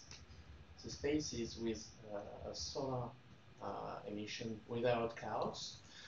You can mining not the hubs, but the asteroids. And you can shift from the nuclear industry to the space industry. So all people can win with this kind of strategy. I think it's not realistic to expect any asteroid mining in industrial scale within this election term. But if you don't start, you never start. No problem. Let's prepare a chapter speaking about asteroid mining. I think we should definitely discuss this because it's an interesting topic for this election term, but it's not possible to do it and to replace our power grid or power supply. So also in this discussion, we don't write in the program the concrete solutions. And, so you are right. We should write the goal. I will say immediately reducing or replacing coal, oil, gas, energy, and then we can. There are different discussions, and this is Germany. I told you before. Germany, in Germany, it's possible to produce the whole energy, electrical energy, with wind and natural energy. This was a study 4 years ago. But there are technical problems, okay, but it's not necessary to have atomic power plants or at the end. But as I told before, this is not the point of this. The point is to do anything, and what anything is that has to be discovered. I would say everything, not just everything. anything. Everything. Yeah, right. Everything. Yeah. This debate is quite interesting because this is typically difficult for European. German are mainly against nuclear. Swedish are achieve global carbon on electricity. You're quite carbon free on electricity by mixing wood, sustainable wood, waterfall, and nuclear energy. And each position are just fighting each other to compete it for the European electricity network. And this is the right example on how if as Pierrot we can just build something higher than just national interest on this question, I think we could be could be a great achievement for Europe to okay, we are connected because we share a network. We are independent because each state has the right to decide for each mean of productions. But mean of production have an impact, a global impact, because if we are making shit with our atomic energy in France, Germany would be the first to receive the cloud of shit. And if we just let Germany produce so much coal energy, all the planet will be affected because Germany have a lot of coal power plants. And for me, the solution to get outside of this contradiction is give people a really informed debate. Let's just don't be against nuclear energy because it's not good, and just a call for sobriety. We have to save energy to just we won't succeed replacing coal or oil in the 10 years as this level of productions. So let's be sober, and it won't be not be that bad for our society. To just give people back the power on energy and stability. And go out of the free market. Yeah. Well, just a quick note. Well, nuclear energy is needed right now because it's one of the most. It's one of the that can generate enough energy for all, alongside with green energy, and I think that we should talk about having policies to ensure that there is also a complementary network of decentralized generation and energy generation on local and home energy sources like solar power. Because, for instance, in Spain, as you know, there is a tax on sun, literally a tax on the sun. That's a way to incentivize the production of the local production of solar energy. So we need to revert that, at least in Spain. I know that in Europe there is some policies in that way to don't tax the sun, but I think that we need to go forward on that.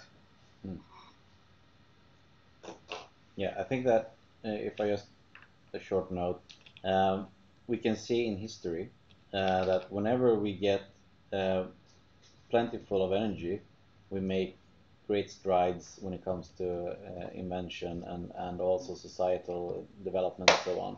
So it's crucial that we not want to apply a regulation or policy that is saying that we should cut energy, because that is not the way forward. Of course, we should be very efficient at using energy, which means that we should use as high level of energy as possible.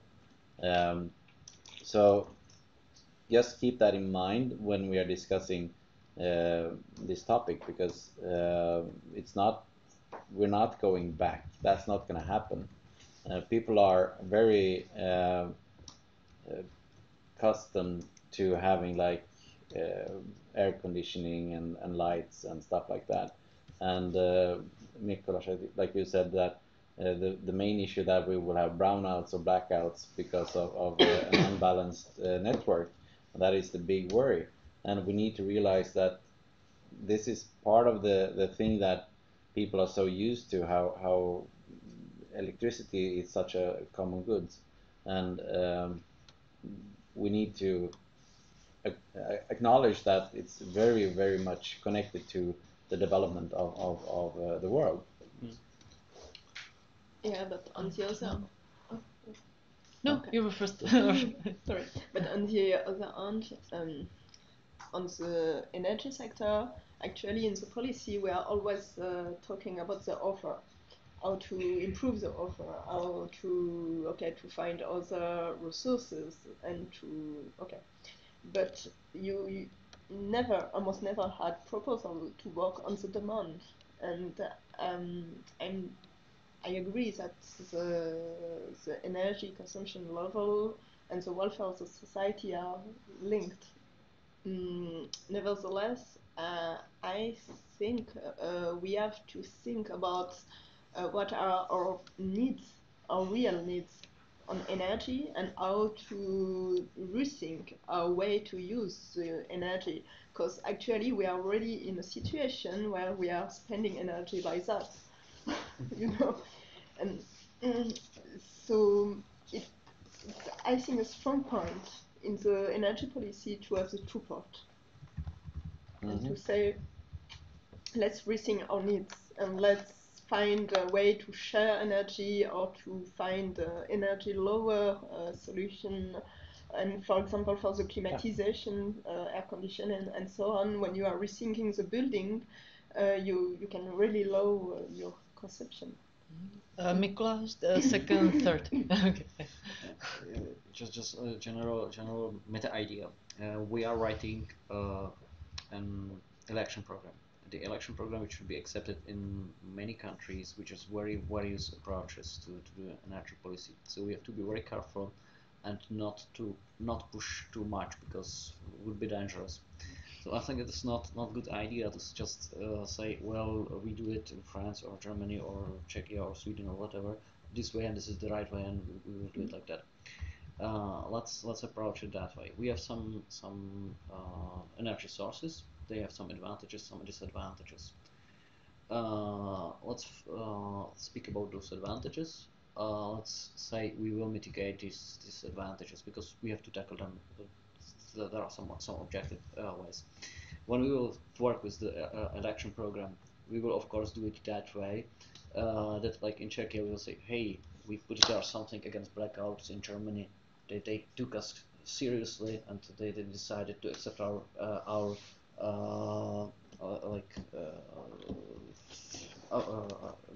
fears. And on the other hand, if there will be something like we will promote generally green sources of power, I think it is the thing you need in the election program, and you will point it out and present it. So I would approach it that way, that we cover the disadvantages, use the advantages, and not really push some general solution which will work for everyone, or which we impose on everyone. Yeah, this is. I said before, we shouldn't make too concrete proposals there, and at the end, yes, advantages, disadvantages. The European, the goal. Element. The goal is energy and climate change. So, and to reduce the climate change or whatever we cannot stop in. That means to reduce the burning of coal, and this could be a goal, and reduce or stop. Yes, at the end stop, but to have a plan how to stop it. First reduce it, then stop it. And for example, when you electric cars, yes, there's a big discussion. That's very interesting. When today, without any change in energy production, every car would be electric. You can save 30% of the energy because electric cars are more efficient than the cars burn oil. So it's also not only electricity where it is produced. Yes, this question, it is also reducing and more efficient, efficiency. Thank you. Efficiency and reducing. Yes, it's also very important. Yeah, okay. Mikko has something technical, so then you can let's say add a comment. Of course, we do know it, but we have to take care because this is kind of marketing document. We have to we have to think about what our voters do know about it, because of course I know that in Germany it is possible to produce a lot of electricity by this type of resources, but it's not common knowledge. Maybe more or less in Germany, but not in other countries, and we have to take this into account. Of course. Okay. In fact, I've got a temporary issue about now and later around the technologies. In fact, I think that we must put on the table what we can do now and what we must do for tomorrow. And we can't avoid the tomorrow solutions because we need to start it now. There are big targets. They are a long time to construct. In fact, 6 years of a deputy term is not enough for that kind of target. But this is Europe that pays the bills, and we need to start that kind of solutions. Maybe one more comment. You don't necessarily need to write everything you want to do to the election program. Right. You write those things which you want to present to win the election. Then you can do the rest part, which is the better good.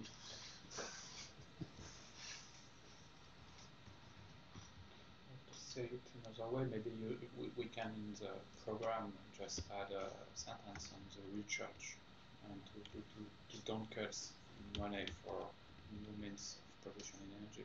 We have to focus on that also. if we can work on sovereignty, on political regulations, on better integration between countries for producing energy and subsidize all the means of research on future energy. This is kind of and also for me give people a word to say on how they want to save and produce what kind of mix they want to get. Maybe this is what we can achieve together as parents. Okay, so any more comments related to this discussion, or maybe any more comments generally for this topic, climate action and energy? Someone from Mumble? Maybe. Or yeah, is something on the pad? But I don't know if Dario was listening or they just. No, I think we'd hear them. Okay, so if everyone is satisfied with what's written down in the pad, or you can add whatever you think was omitted or something like that from the minutes, and I'd like to ask Michael if you think you have some basis for, and if you are willing to write the more consolidated text, as I asked Annette before in the previous point. What do you think, Michael?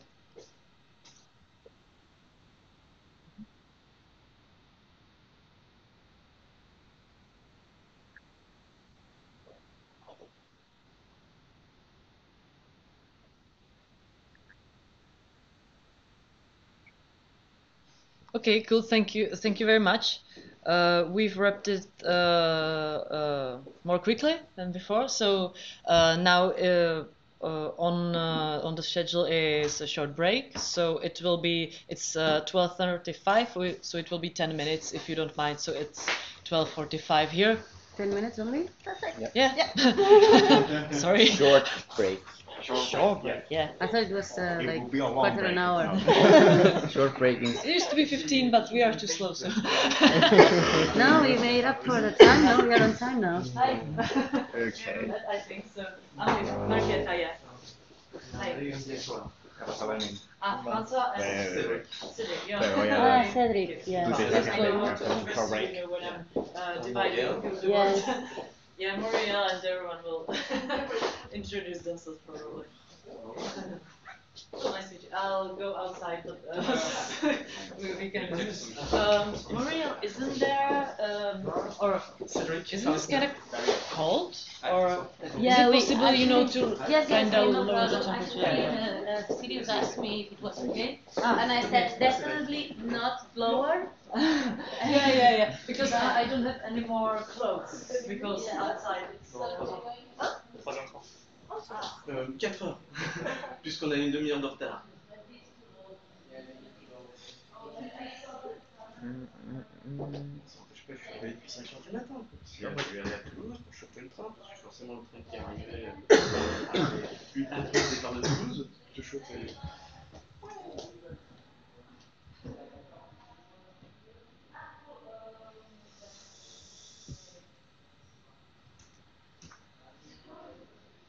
Oui, je me pose la question pour qui prendre en note. Je ne sais rien pas. Mais c'est ce qui. Oui. Alors, ce qui me fait rire, c'est terrible parce qu'en même temps, j'analysais, puis je voyais Marquetta lutter sur les 1, 2, 3. Marquetta, c'est Marquetta qui animait les temps de parole. Et ça, plus le fait qu'il faut mettre au nombre de personnes qui parlent. Et justement, on a déjà résolu le problème depuis moult temps. On connaît les tours de parole. Et alors, ici.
koncepcika Euro 20 za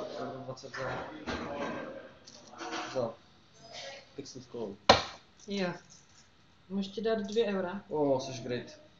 Great again? Great again. Still great. Always great.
Cold here, kind of, or isn't it? Kind of. Cold? No, I'm so I'm fine. Okay.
using here?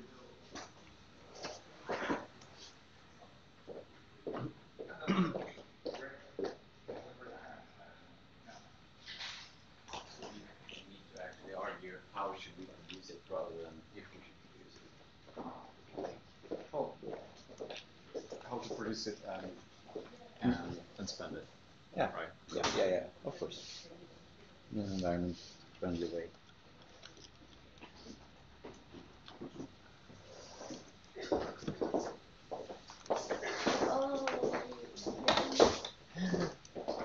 If anyone wants. Yeah. Maybe we need a place to put the So tell me when it's on again, or is it it's already on. Ah, okay. When cool. it's blue, it's non-stop. Okay. Is there any way that you can move this on further? I mean, I was thinking like we connect on this side. We get it not The problem that we are going to have is that instrument is already on, so unplugging the microphone maybe cut the audio. But it gets if they speak a bit loud, like me right now, it will catch it. Yeah, it works fine. All right. Okay. And as long as we are quiet in this end. Yeah. So, Muriel's not here, but we'll slowly begin the next point after a short break. So I hope everyone on Mumble also can hear us. Next point is digital affairs. So, is there a person who wants to communicate this this point? I don't know who worked on it.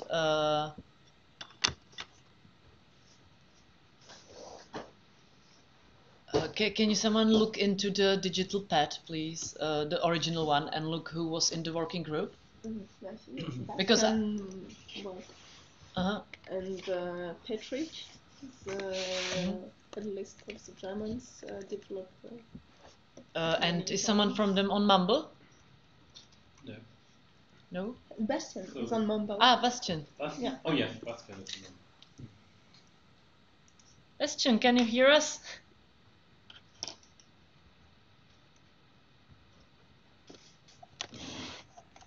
Maybe he took a longer break. Can you hear him? Yes. Okay, so we can maybe. I see that there's already a very consolidated text for the proposal.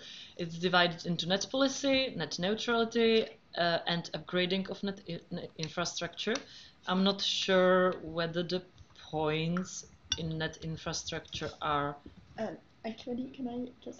Sure. The 3 points, it's already coming from the CEP 2014. Yeah. And it's because there was already that, and then after you have the proposal up to line 272. Then you have many text until. Yeah, and the points, those were in the working pad. Do I understand it? The 3 first point? No, the points 1 to 10. Yeah. Okay. Oh, it was always proposed, I think, from Patrick. Alex, we wanted to add something? Yes, I also was interested, but sorry, I haven't had the time in the last week. Perhaps we have already a very good program, but you have to think about what we have to add. And of course, especially the link tags, net upload filters, yes, are points that have to be mentioned. But also other things, special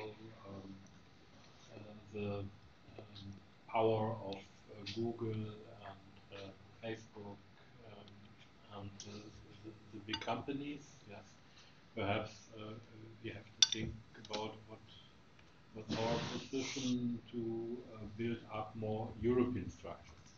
So, especially there's a professor in Potsdam who proposed to build a free European system like Android, yes, which is free usable, and which is independent from a big company. Mm-hmm. So yeah, maybe already, Antti, can you put it into the pad? Yeah, that Alex proposes to add also the, everything concerning the link. Yeah, the stuff about copyright that we just campaigned against last month. This copyright shit. Yeah. Muriel? Yeah, I would like to, maybe, I don't know how to formulate this, but one thing that worries me is that some technologies, like, for instance, WhatsApp or whatever, they have become something like telephone that everyone needs and uses to communicate. So it's become like a basic need somehow. And that this should be, we should say somewhere, in my opinion, that this should be regulated. Like when a technology becomes something that it's really a basic need for communication, maybe by the government it should be pushed some kind of standard that the different companies could communicate between the different, like in telephones you can have any telephone company, but you can call anyone who has a telephone. You need to have that. So something like this relating to how standards of communication, perhaps something like this. Interoperability. Exactly. Also data migration, that personal data migration between services, messaging services. So I mean, maybe we should, I don't know how to put it into words, but detect when a technology has become really significant and widely used, and then make sure that we don't depend on the private companies to use it freely without being tracked and everything. You want to add something? In fact, I second the advice of open source research for the digital tools. And in fact, we need to do that in the public domain, but not in this in the state around the governments, because we can see in France that when we have some big construction around digitals, it's really a mess. We spend a lot of money, and only the thing we do is to give it to big companies, and the only thing they do is spend the money on time, and never delivers the products. And in fact, we need to put the research in public domain, and we need to say that digital is the next step in the industry, and we need to focus on artificial intelligences and this kind of the algorithm and so on, but to put it in the public and very regulated, as you say, data migration and data protection. Okay, you want to add something to that, because Mikuláš was second. No, let Mikuláš. Yeah. Okay, thank you. Okay, maybe just comments. Some weeks ago, we had interesting documents in the committee. One of them was proposal of the Commission to tax big companies like Facebook and Google. Their idea was in general tax them, those which have some income over a year, which was clearly huge comparing to any other normal company. So, well, from my perspective, it makes sense. There is another important and interesting topic. Like the European People's Party, they are very much interested in fighting so-called fake news. What they are scared of is spreading of hoaxes on the social networks. This is something which happens. They are pretty much convinced that Russia is behind it, and they want to fight it. To be honest, I somehow believe that Russia is involved, but this is not the important part. What is discussed and what is being discussed is the way how Facebook and Twitter search for things into a newsfeed, because those social networks, they show you only a very small part of content which you should see, like 2% of everything which is posted by your friends and others. And this is very much political question how those 2% are chosen, because if you choose it that way, that hoaxes and stuff like that are easy to spread, then of course the result could be very much damaging for the whole society. And this is something which fuels the fear of migration, which is currently widespread in the eastern countries. So it's really an issue, but more importantly, we will have to have a position on that because it will be discussed in the next election term. There will be definitely legislation proposed, and we, as a Pirates, as we promote the free speech, we will have to somehow deal with this problem. So this should be definitely discussed. There is already a proposal which somehow requests the social networks like Facebook to publish the way how they prepare the newsfeed, so the algorithms, or the way how they prepare their artificial neural networks which they use for it. So I think we should promote this type of transparency, because we are talking about transparency and at the end consumer protection of the final users. The question is what should be or could be done on this, because, well, where we want to go in that. Maria, then Magnus. Yeah, I don't want to talk now because it would change the topic, and I think we have to talk about this too. Okay, so yeah, I think transparency, of course, is really good, but making whatever social network we're talking about publish their routines for how to filter things, to personalize their offering or whatever you would want to call it. That's not gonna help much, because 99.9% of the people seeing those would say what they don't understand nonetheless. But it's really important that we do have free speech, and that we are actually promoting other ways of handling fake news and all that stuff, because we need to be able to in general fake news comes down to finding the source of the information to start with, rather than just saying, okay, this is something that is a lie, or just a very tweaked version of reality, and just it's of course it's good to be able to see the routines that they're using to filter things, but that is such a small percentage of the people that can actually understand that, and I'm not sure even that Facebook understands their routines themselves, because if they're using, well, if they are using machine learning to evolve these routines after a few generations, no one knows what they're doing. It's happening, but they don't know how. So I wouldn't say that is a good way to go, but rather make people more aware, and of course give people the tools to find the source of news that is being spread.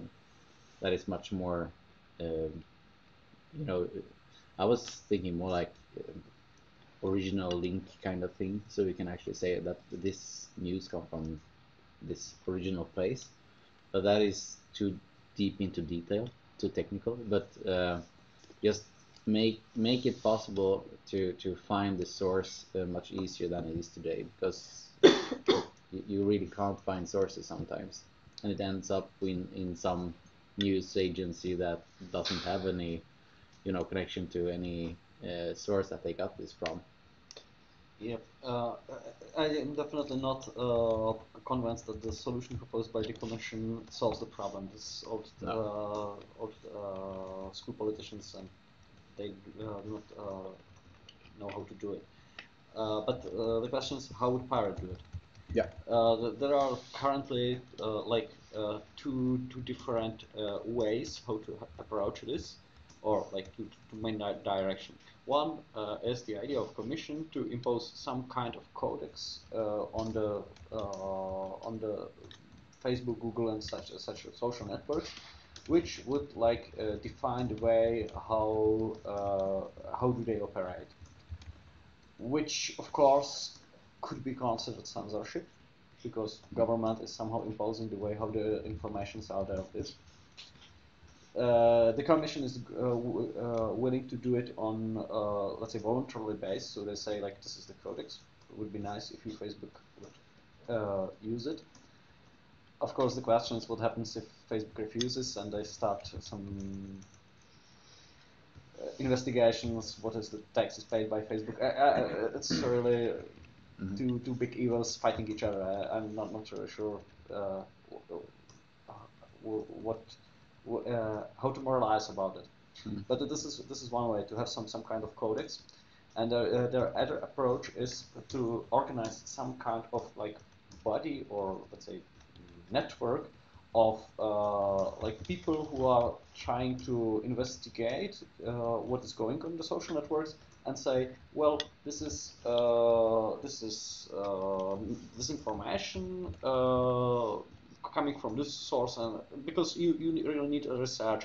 So the idea is to organize some kind of research institution doing research on these hoaxes and publishing some correctives.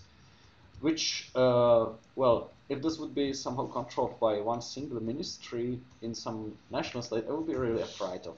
We don't need some ministry of things. If there would be some like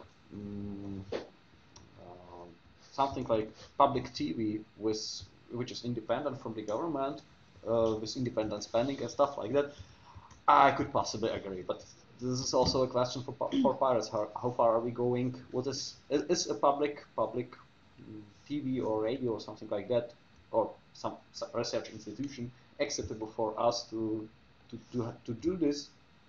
Should it somehow just say this is true, this is wrong, and this is our opinion, or should they be allowed to remove it from the social networks? It's probably too far. Yeah, just yes, Antigua, Alex. Oh, okay, sorry. Sure. Just to say, we had something like a scandal in France because one of our main journals, Le Monde, has a truth with people doing that a little bit, saying, okay, this source is good, this source is not reliable, this source, and so on. But there was a scandal because we noticed they make selection on political basis. And for example, some political opponents, they said, oh, it's not good, but just because it was not the line of the journal. So even if it's a public institution, you have really to have safeguard if you have such a structure. And I think more maybe organization citizen-based is maybe more reliable on this neutrality point of view. Yeah, Alex, second, third, okay, fourth. Oh, yes, two different things, yes. I think such independent institution like public television, which is not controlled by the government, I think it is acceptable, but it's not the only thing. And I think we should have such a European digital agency who does more things. Yes. Research on the networks, information on the networks, perhaps yes, develop a free open operating system replacing Android and so on. There are a lot of alternative yes, methods for seeking information and a lot of things. But in fact, at the end, what can help against fake news is another point. It's not perhaps in this topic, but we have it in the German lecture program, the German program, is to educate children from the kindergarten to use information. And there could be also a good topic for journalists. I only mention it because journalists are angry to lose their work on yes, the development of the networks and so on. But they could be perhaps good educators. Because we haven't that person who can educate children or students how to use information critically. Did you have technical, Mikuláš, or should I put you in line? Maybe technical to this teaching. Of course, we do it. We also promote this strategy. The problem is that the journalists, after some time, they realize that actually, well, you are saying we should teach the children, but what do we now for the actual problem? Because teaching children will have results, let's say, in 15 years, 20 years, something like that. And meanwhile, we have this problem with fake news.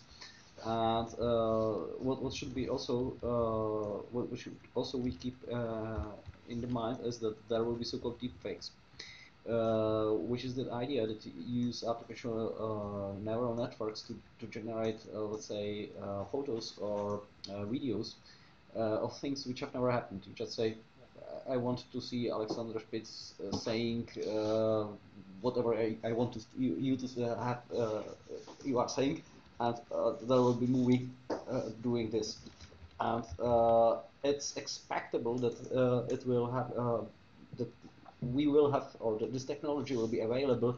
Let's say about 2020 or 2019, which means in these election terms. Hopefully not during this election campaign, but definitely we will be asked what to do with this, and we have to provide a solution. Okay, so do you want to react, or can I? Okay, so one reaction and then Cedric. Completely correct, and the only possibility is a regulation in this kind, and especially Microsoft has demands that has to be a state regulation on this topic. So, of course, it's a really big danger what you can do with this technology. Okay, Cedric, Magnus, Francois, and Clement. So, in fact, I wanted to second Alexander in the indication pattern because if we see in France, we have only few hours our community, our country work, really. We have 1 year of philosophy before going to college, and this is not enough, in fact, to have a rational thinking about all the affairs, about all the information. And even if we want to regulate, we need, in fact, to work with the journalists, not the editorialists. The journalists want a safe work. They want to be great again. In fact, they don't want to be used like tools, like propaganda. We need, in fact, to work with journalists, not to regulate them. We need to regulate, in fact, the tools, but we can't prevent the use of them, in fact. You want to add something yes. to? Okay, so Magnus, you'll be. To respond to the argument about it's only for children, and so we're missing the adults. And I think we have to have in mind that, I don't know, marketing is using children to make adults buy things. So why not using children to touch adults? And we can also argue that maybe if you want to do something really strong as an educational process, you have to put the adults in the school with the children to teach them critical thinking. Okay, so and you can go further in thinking that if you teach them how to think about the information, you also teach them how to think about how you build knowledge. Okay, so it's also teaching them how to have a scientific spirit. Okay, so you can have courses that have multiple impacts on fake news, also on science. Magnus, or okay, right. Yeah, you're just after him. yeah. When it comes to having like government TV and or media to be finding fake news and stuff like that. We already have that in Sweden. They have this conglomerate of newspapers and the Swedish television, I think. And immediately when that was created, it was like, okay, so now the state is more or less, or the newspapers are kind of trying to find the fake news and comment on them. The problem is that the papers themselves are sometimes spreading fake news and giving things with their angle of a problem and stuff like that. So I think it's really important that it's not associated with any news organization in any way. It should be like an NGO of some sort that could, that their main issue or the main topic is to validate the information that is spreading, because as soon as they have some stake in this information that they are sifting through and trying to find the fake ones, there will always be someone saying that, okay, what's their agenda? So it's really important that we have some sort of organization that is actively looking at all the information coming, and even if it's inconvenient information, that is validated and say, oh yeah, this is true, this person did this or that, or the facts behind the alt-right comments that's been spreading, it's actually correct. And just say that, yeah, sure, they can have right sometimes, but we need to accept that. But the matter is, more how should we react to it, not the news itself, but rather how should we go forward with it. So I think it's because Swedish television and or Swedish Swedish television is a good example. It's not connected to the state directly, but the board is set by the government. So they can't kind of influence what they should and should not report, but it's very well, you can see how they are reporting that sometimes it's kind of pro-state kind of things. So even if they're not directly connected, there are issues with that setup, and tell them that, okay, you will be the fact checkers of everything, then we will be in an issue, I think. Well, like, my comment. Check it. I think fake news is just a trap. This is not a this is a fake debate, in fact. There will be, and there will. There is a lot of history of fake news. How much village in the Middle Age were just burned because we think there is a witch. Declared someone a witch. Is it or not a fake news? The first Iraq War was declared on the fake news. The Second War, when Germany invaded Poland, it was a fake news too. So fake news is not something new. And there will be always new fake news. This is just propaganda. This is a new war for propaganda. And in fact, the law now, the tendency to regulate fake news is just a mask to prevent people to speak. This is just a way to just say to people, don't speak, you are just not on the right side of the right. And I think as Pierre, we have just to stand against any regulations on freedom of expressions. This will be really strong point. And just say, if we have to regulate fake news, regulate also fake news. Lobbyists, all lobbyists. I think when Google says something, this is fake news. Sugar, oil industry, which is when we are just describing the world for our interests, this is also fake news. Government, this is for me, we should have a very simple position, which is let people do the verification for themselves, and let people be responsible of what they are saying. And if they are saying shit, they will be true enough to say, okay, you have said some things which was not legal, and we will punish you on the consequences of what you have said.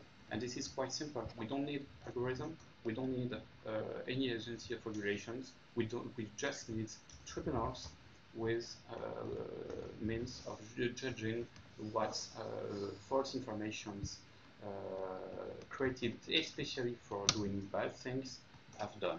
And then we should just prosecute our government to have declared wars with also fake news. So this is very, very simple.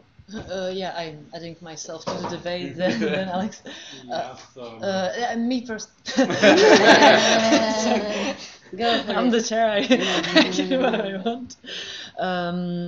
I pretty much agree with what was said, even though I would be really, really careful about any kind of tribunals or entities that are supposed to say what is true or not.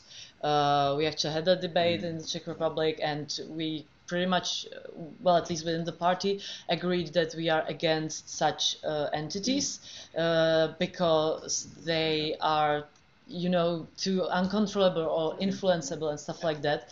So I'm more for, you know, pushing the positive motivation again, like education, especially of children, but also of adults and stuff like that, and not making any more entities that would say what is truth and not.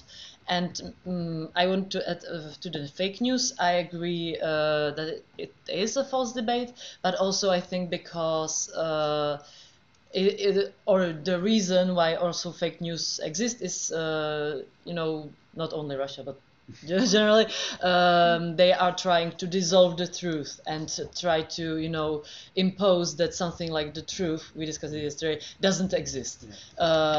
Which I think we can, or that doesn't necessarily have to, but can mention in the program somewhat, like that we think that the truth exists and it always should be based on evidence and facts and stuff like that. But I'm kinda, you know, against the idea of someone telling you what is the truth.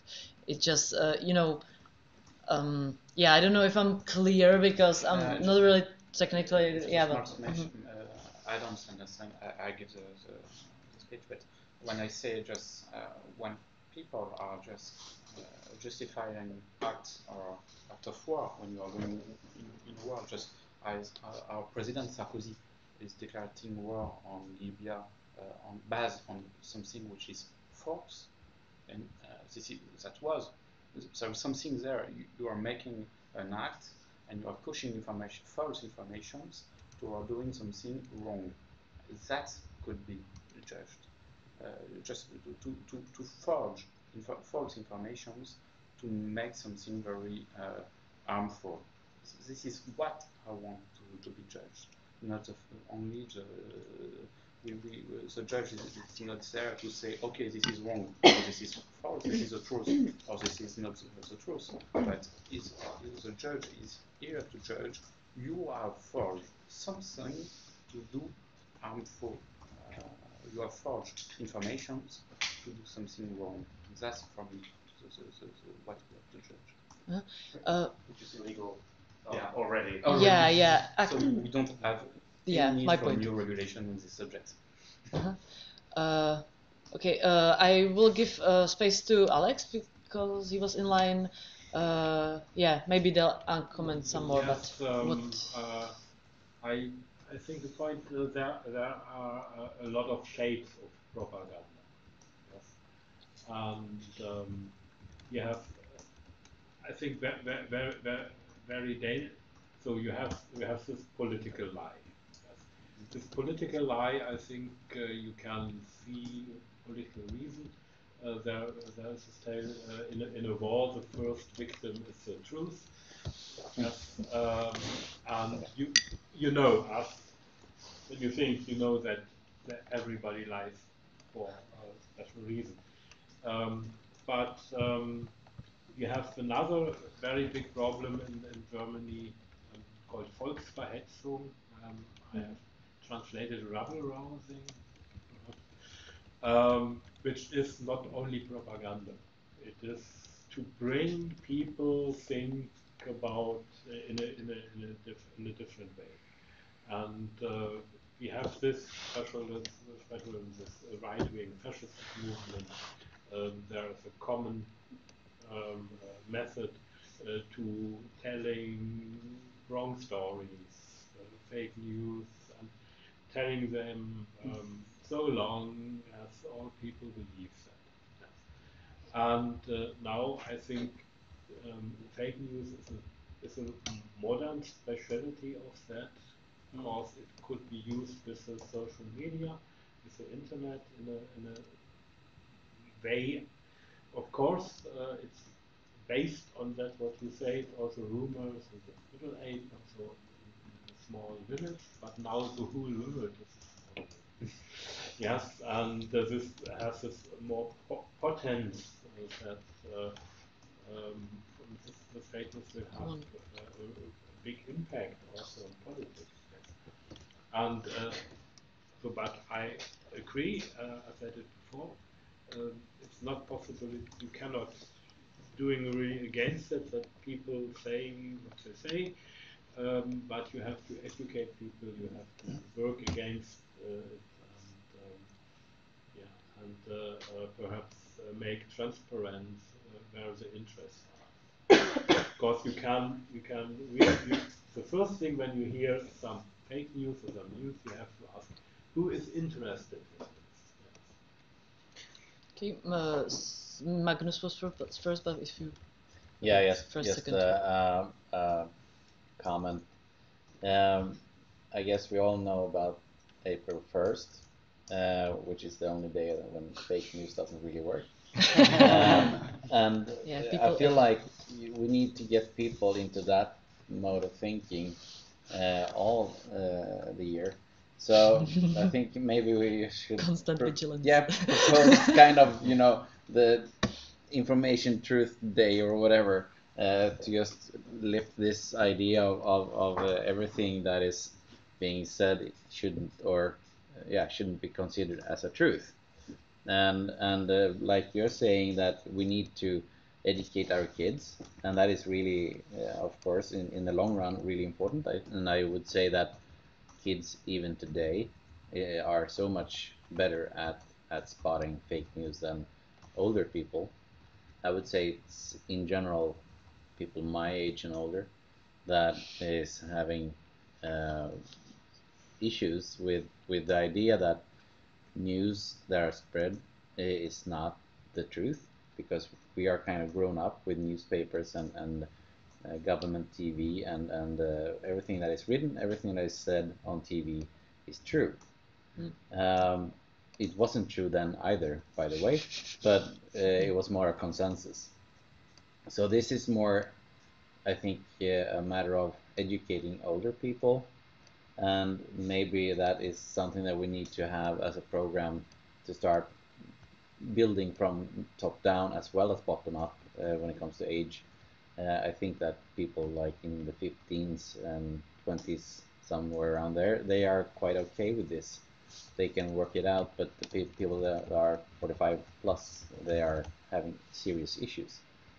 So I think maybe we need to focus on that as well. Okay, so Mikuláš, then Marcel.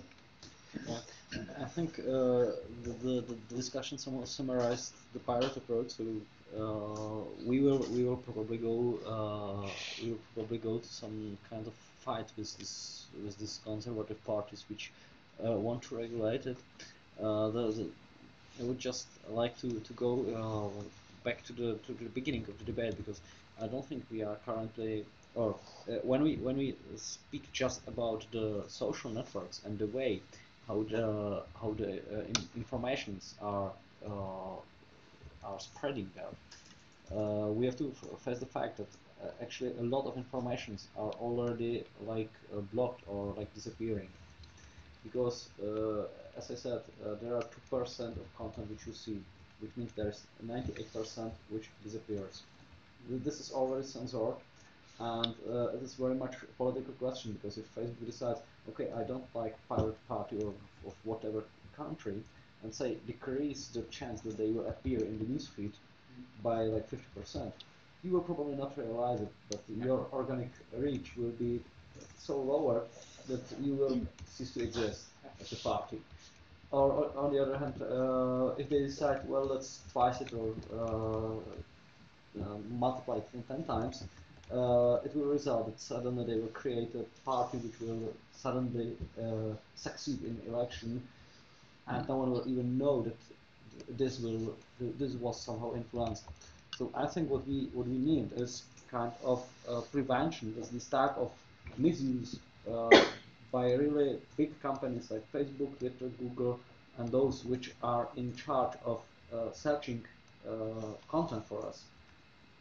That they will not misuse it. That's the point, and I think we should strive for that, because I think I'm pushing forward this. I think we have to dismantle Facebook and Google. And no, it's an American company. How can you do that? I will explain further. We can just we have a tool which is called Stacks. We could say nothing should be free on the internet. Facebook at a cost in society, because it's centralized data. It's pushing opinion on the web, and political should have a word of citizens should have a word of saying that, and politics have a power to build an industrial strategy and say, okay, we don't want centralized platform to exchange all the data. We could say just tax it, and with this tax, just give it to small associations, small companies, which could build small social group where people could have the power on the algorithm, on their data. And this is for me a political program to say, okay, let's begin to find some people who are designing a smaller and simpler platform, and start to break monopoly, as we are breaking monopoly on oil in the 19th centuries, as we are breaking monopoly on press, in newspaper, in the 19th centuries. This is really a political program. It won't be easy, but this is projects that could be really correct. Okay, Marcel, and then maybe someone would like to react on me, I don't know. Yeah, okay. so maybe just to build on what has been said and back maybe the consensus kind of here that is building here. Fake news is definitely not a new thing, right? It's just that the internet is new, relatively new, and what is new is the ease of spreading information and communicating anything on one hand, and the difficulty to be heard in that, mass production of information.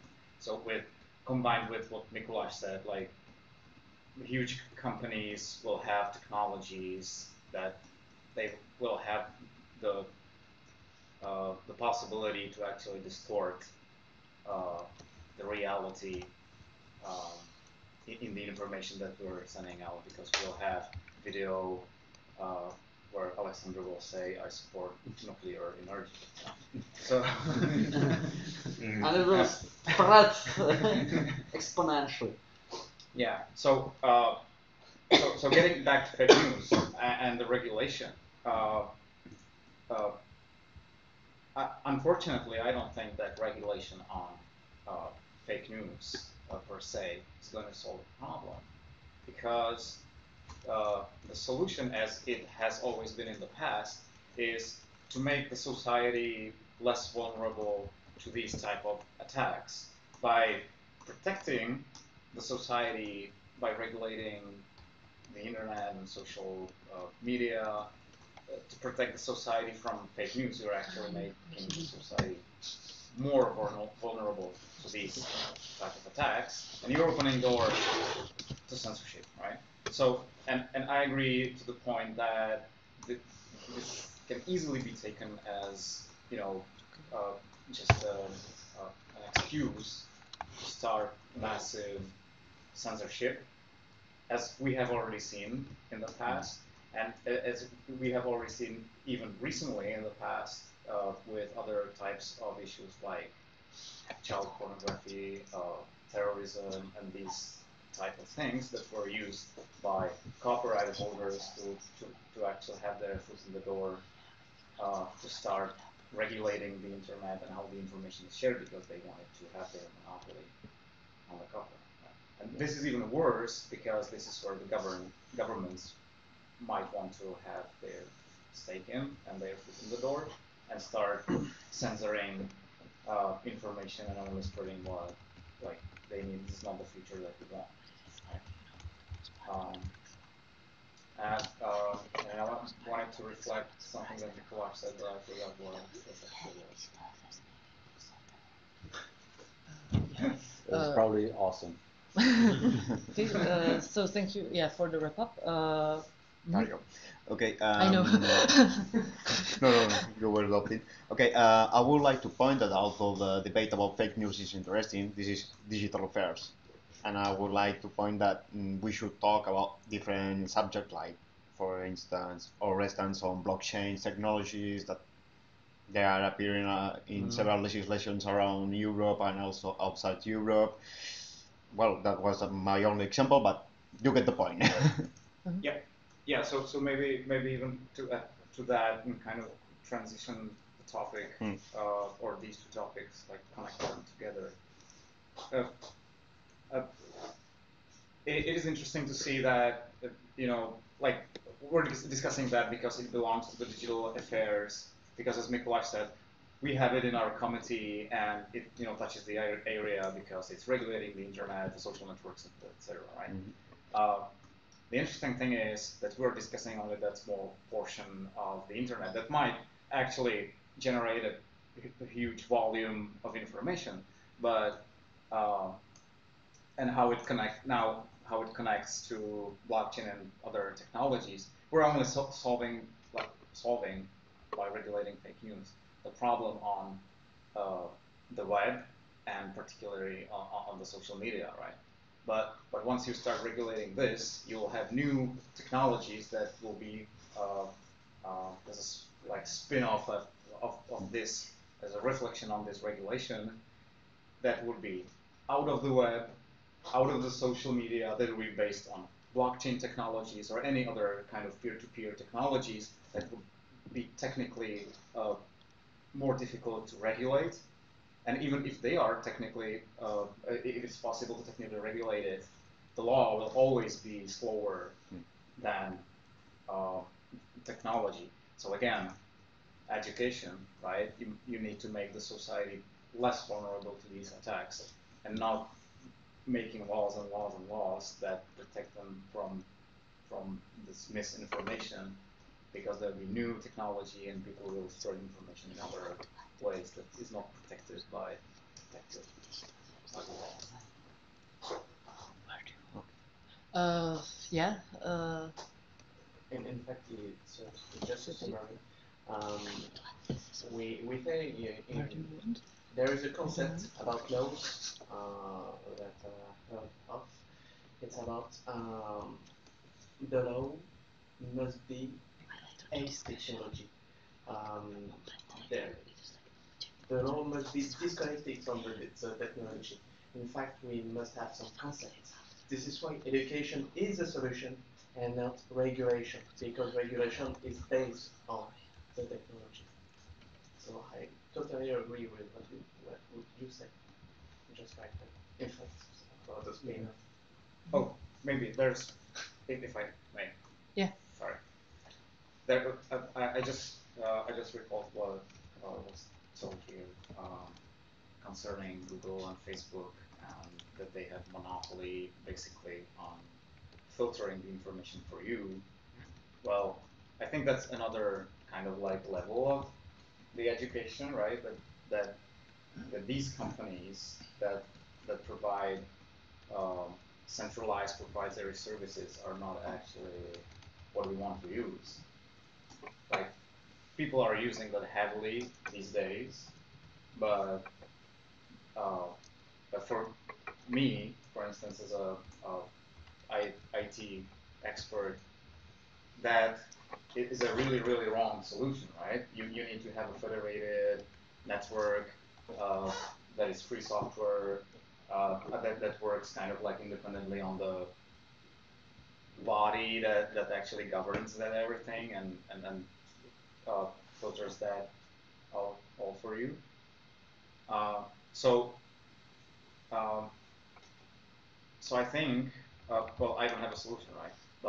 But I think it's not really a thought in a wrong direction to say that we need to regulate these monopolies somehow by maybe taxing them or something and starting researches on decentralized technologies. Like, not necessarily, well, let's not phrase it in a way saying we'll spin startups to compete Google and Facebook, right? For European money taxed by these two companies. That's not the way to put it.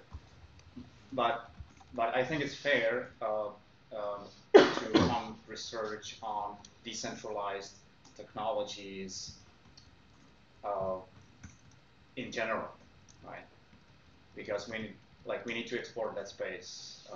That it's really a technological problem that the space is not explored enough, and we run into these problems. Okay, Mikuláš, Alex, are you raising your hand? Okay, so here's the next. Just a pessimistic comment about it. At the end, what decides is the user's interest. You can have a beautiful decentralized platform, but if you cannot attract users going there, it's useless. Yeah. So unfortunately, it's like that. It's like that. I really like Bitcoin. I really like the idea of diaspora, for example. But if you cannot attract the users, and if they are on the web page of Facebook, you lose. That's what decides. So we will have to face the fact that there are big centralized platforms which somehow assembles or gathers users' information and use it for various purposes. And speaking about that, I had an idea in mind which is maybe possible. I don't know, I just want to share it. That somehow, like for example, for travel companies which operate trains, it is common that in last, let's say, 10-15 years, I don't know, we have separated the company which operates the train, such like the wagons, and on the other hand, there is another company which operates the railway. Yes. Yeah, and you don't necessarily need to have all these two things under in one house, which means you could possibly, for Facebook, Google, and such organizations, have something which gathers the let's say the data, personal data of the users, and provides them for various purposes while protecting the personal data against misuse, which could possibly be like the railways are in the single ownership, and there would be another layer operating on it in private sense. That would be possible idea, but well, let's discuss it. Fourth.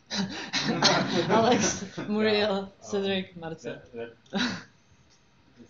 discuss it, but I want to ask you a question. We have in this discussion, I think, at first, and it's common sense in the private party that we have to build up education structures for the digital age.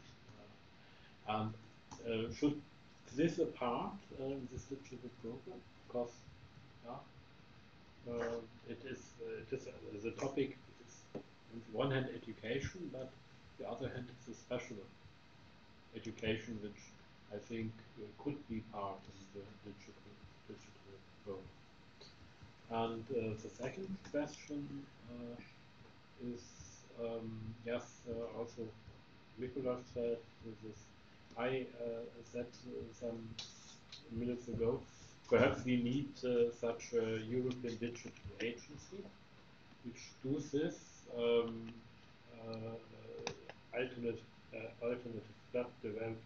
develop alternative platforms, develop operating systems which can be used instead of Android, and so on.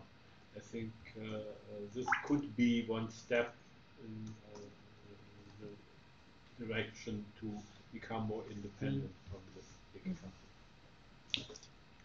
Okay, technical. Just a technical comment. We have already an European agency which is focused on cybersecurity against phishing, ransomware, and stuff like that. So we could organize something similar or extend this one. Maria? So I'd like you, if you can, to read the proposal in line 308, because maybe I think it would help solve some of the problems maybe. Okay, I will read it aloud for the record also. Okay. In order to avoid monopolies in emerging communication technologies that have become widespread and a basic communication channel for the citizens, we have to force the companies of these technologies to ensure the interoperability of their systems with competing alternatives and data portability between them, so that citizens are able to communicate among them regardless of their provider, software choice, and are not forced to accept abusive conditions imposed by those monopolistic companies. Antigon supports that. I don't know now whether we should discuss it, or you can read it, then maybe Cedric can go on with his comments on the previous discussion, and then we can get back to it after everyone's familiar with it. Okay? So. In fact, I've got two problems with your propositions. In fact, when we separate the railways from the passengers and the commercial system, we provide an infrastructure and services. And the services like Google, Facebook, and operators, your internet providers, they don't want to pay the infrastructure. So there is, and the providers, in fact, want to become bigger. We see in France we have Orange that propose services around its network to make more money. So when you have a separation, and in fact, when you see Google, you think Google, but you forgot absolutely the alphabet system. And if you cut somewhere in Google, you have another letter that will take the money, the commercial. It's like an hydra. You can't cut one end, there are two others that will spread. It's very difficult to cut off a monopoly. That's the first problem. The second one, and I totally support decentralized solutions, but there is a cost, and the cost is ecology, is energy. When you have to run several servers, it's more complicated to regulate them on the energy basis. You need to spread more information. You need to sustain the system. But I totally agree about open system. You need to make them more attractive for the people. And in fact, it's the main problem in the TensorFlow.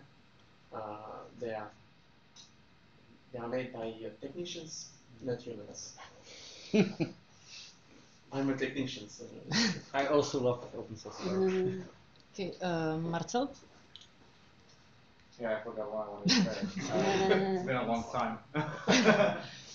So, Clement, okay, then. You can go. I just want to be a little bit political. In fact, Google is not, the situation we create Gmail or Google is not something created out of the blue. There is a situation where a service could grow for a number of users freely. There is no regulation saying that a company should have 20% of the share of the market of the user, for example. I'm starting a webmail company. If my product is good, I could get as user as I want as a company. But this is a political fact. We could just say, by the law, no, we can't have a company which is on the same house of X% of the share of the company. This is political. We can't debate that. We just, this is not our thinking, because we are just used to get no limit for any business. But we can design a market where someone can't get 90% of the user on this platform. This is just a political point. We never heard this debate because there is lobbyists who will just block this debate because this is not their interest. But as a political, we can't just craft a market where competition could be effective and Okay.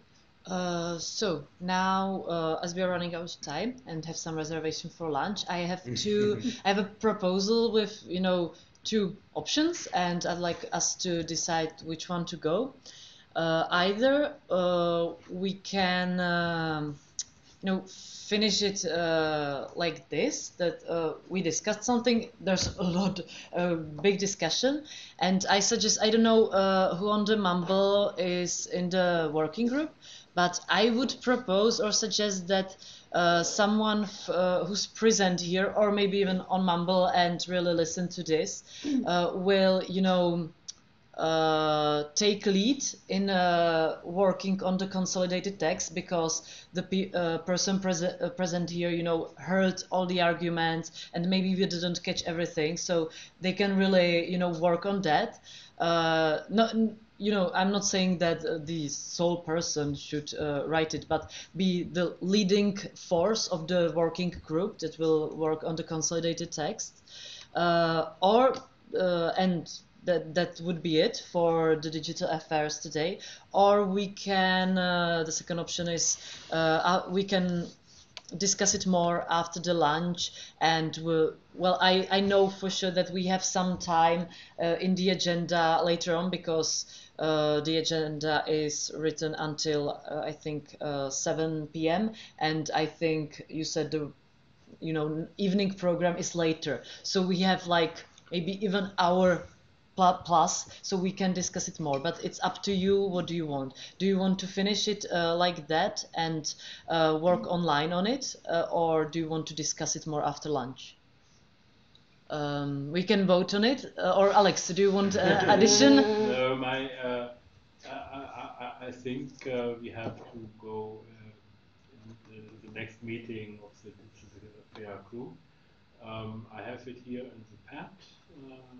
On the CPU, where the old pads for the working groups, there was a meeting at some point.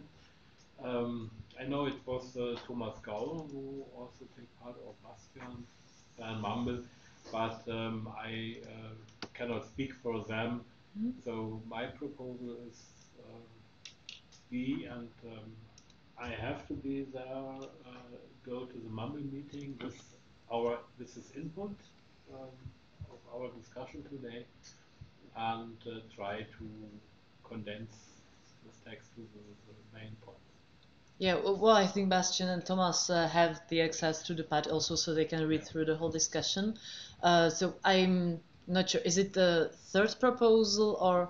Oh, sorry, I don't know how to implement now what you said. No, I thought he was volunteering to do this, I guess.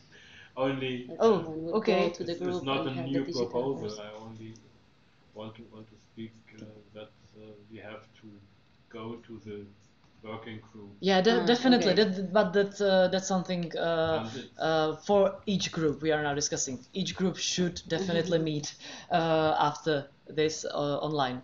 So yeah, I would now then. Oh, do you want to add something, Francois? No, you seem like that. You I know? mean, we had a very interesting, very good discussion. Mm-hmm. I don't think that it will be more input when we continue. Otherwise, we have other topics. And we will come back to some of these topics. It's also true we have there those 10 points that we didn't really discuss, and I actually think it's really a lot of them. So maybe we should have go through them and cross some out. But yeah, it's up to you. So maybe I will put it into those. So who's for option 1, which is that we are finished with this today and won't continue?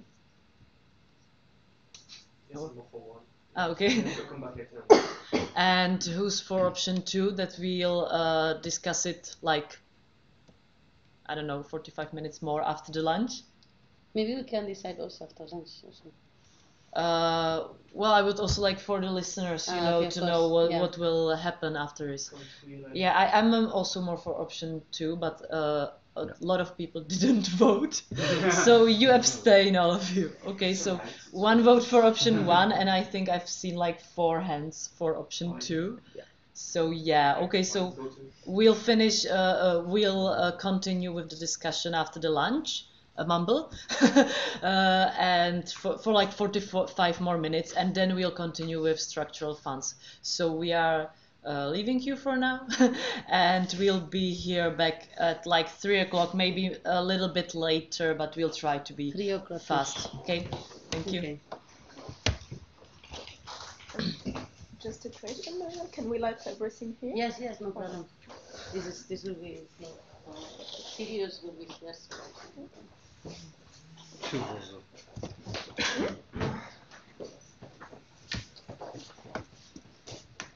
Well,